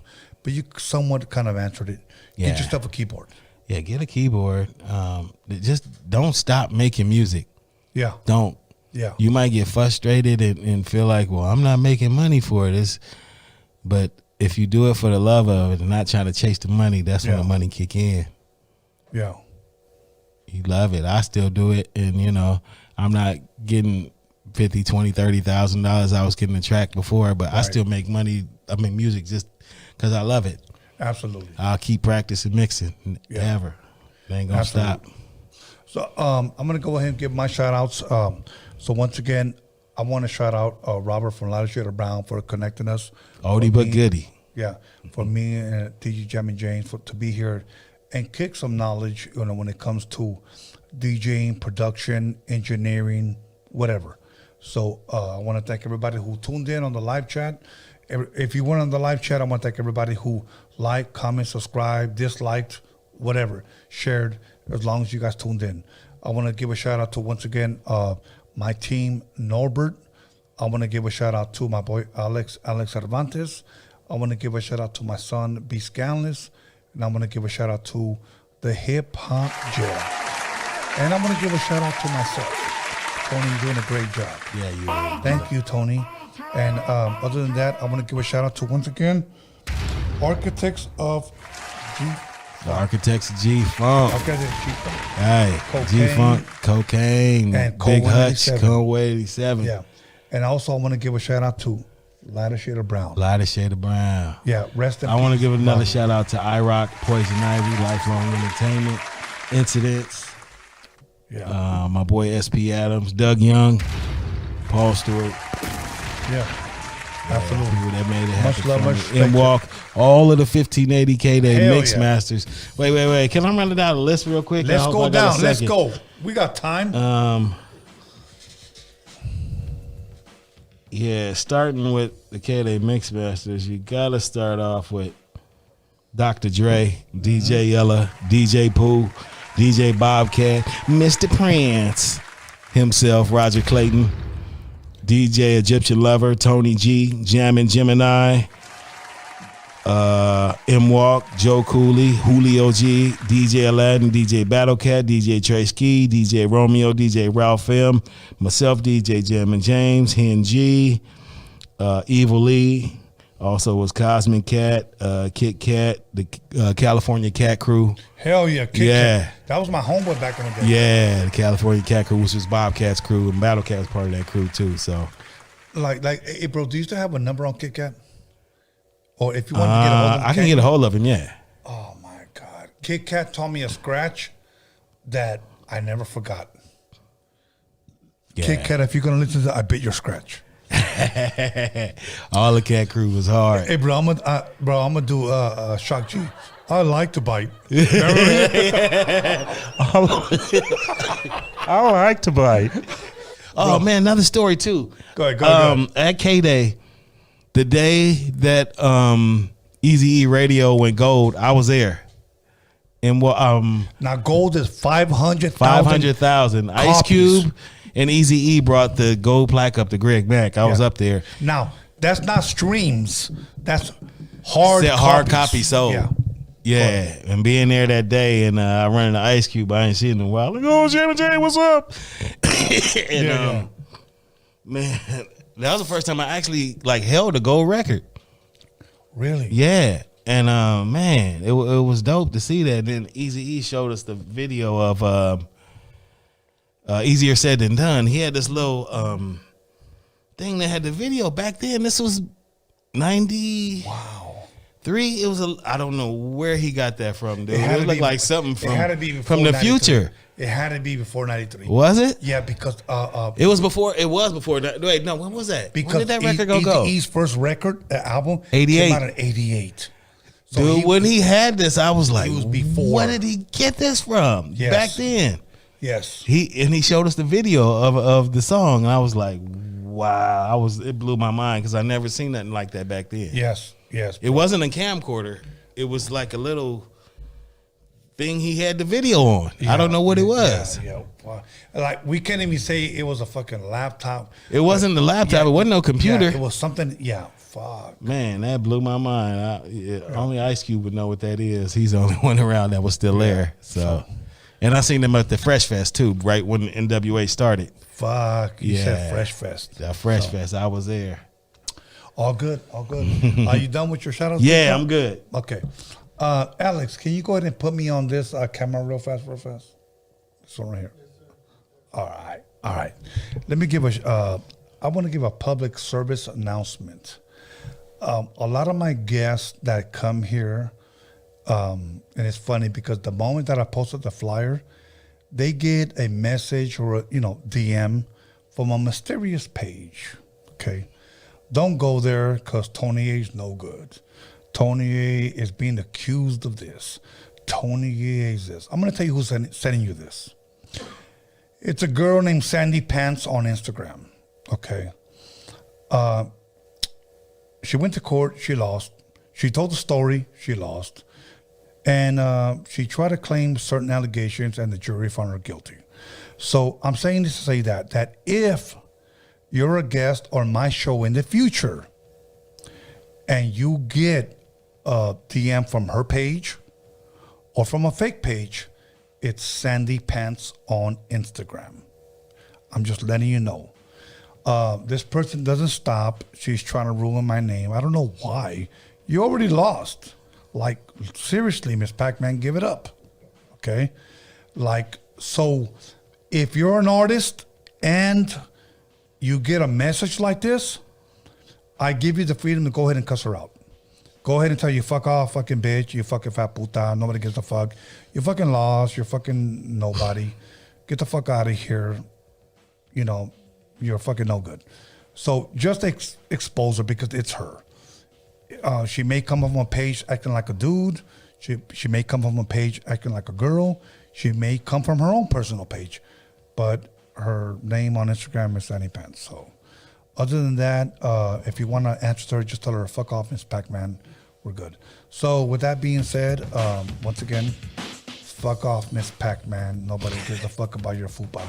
You fucking fat whore. So we're out of here. Have a blessed night. We're out of here. Thank you, Jammin. All right, for sure.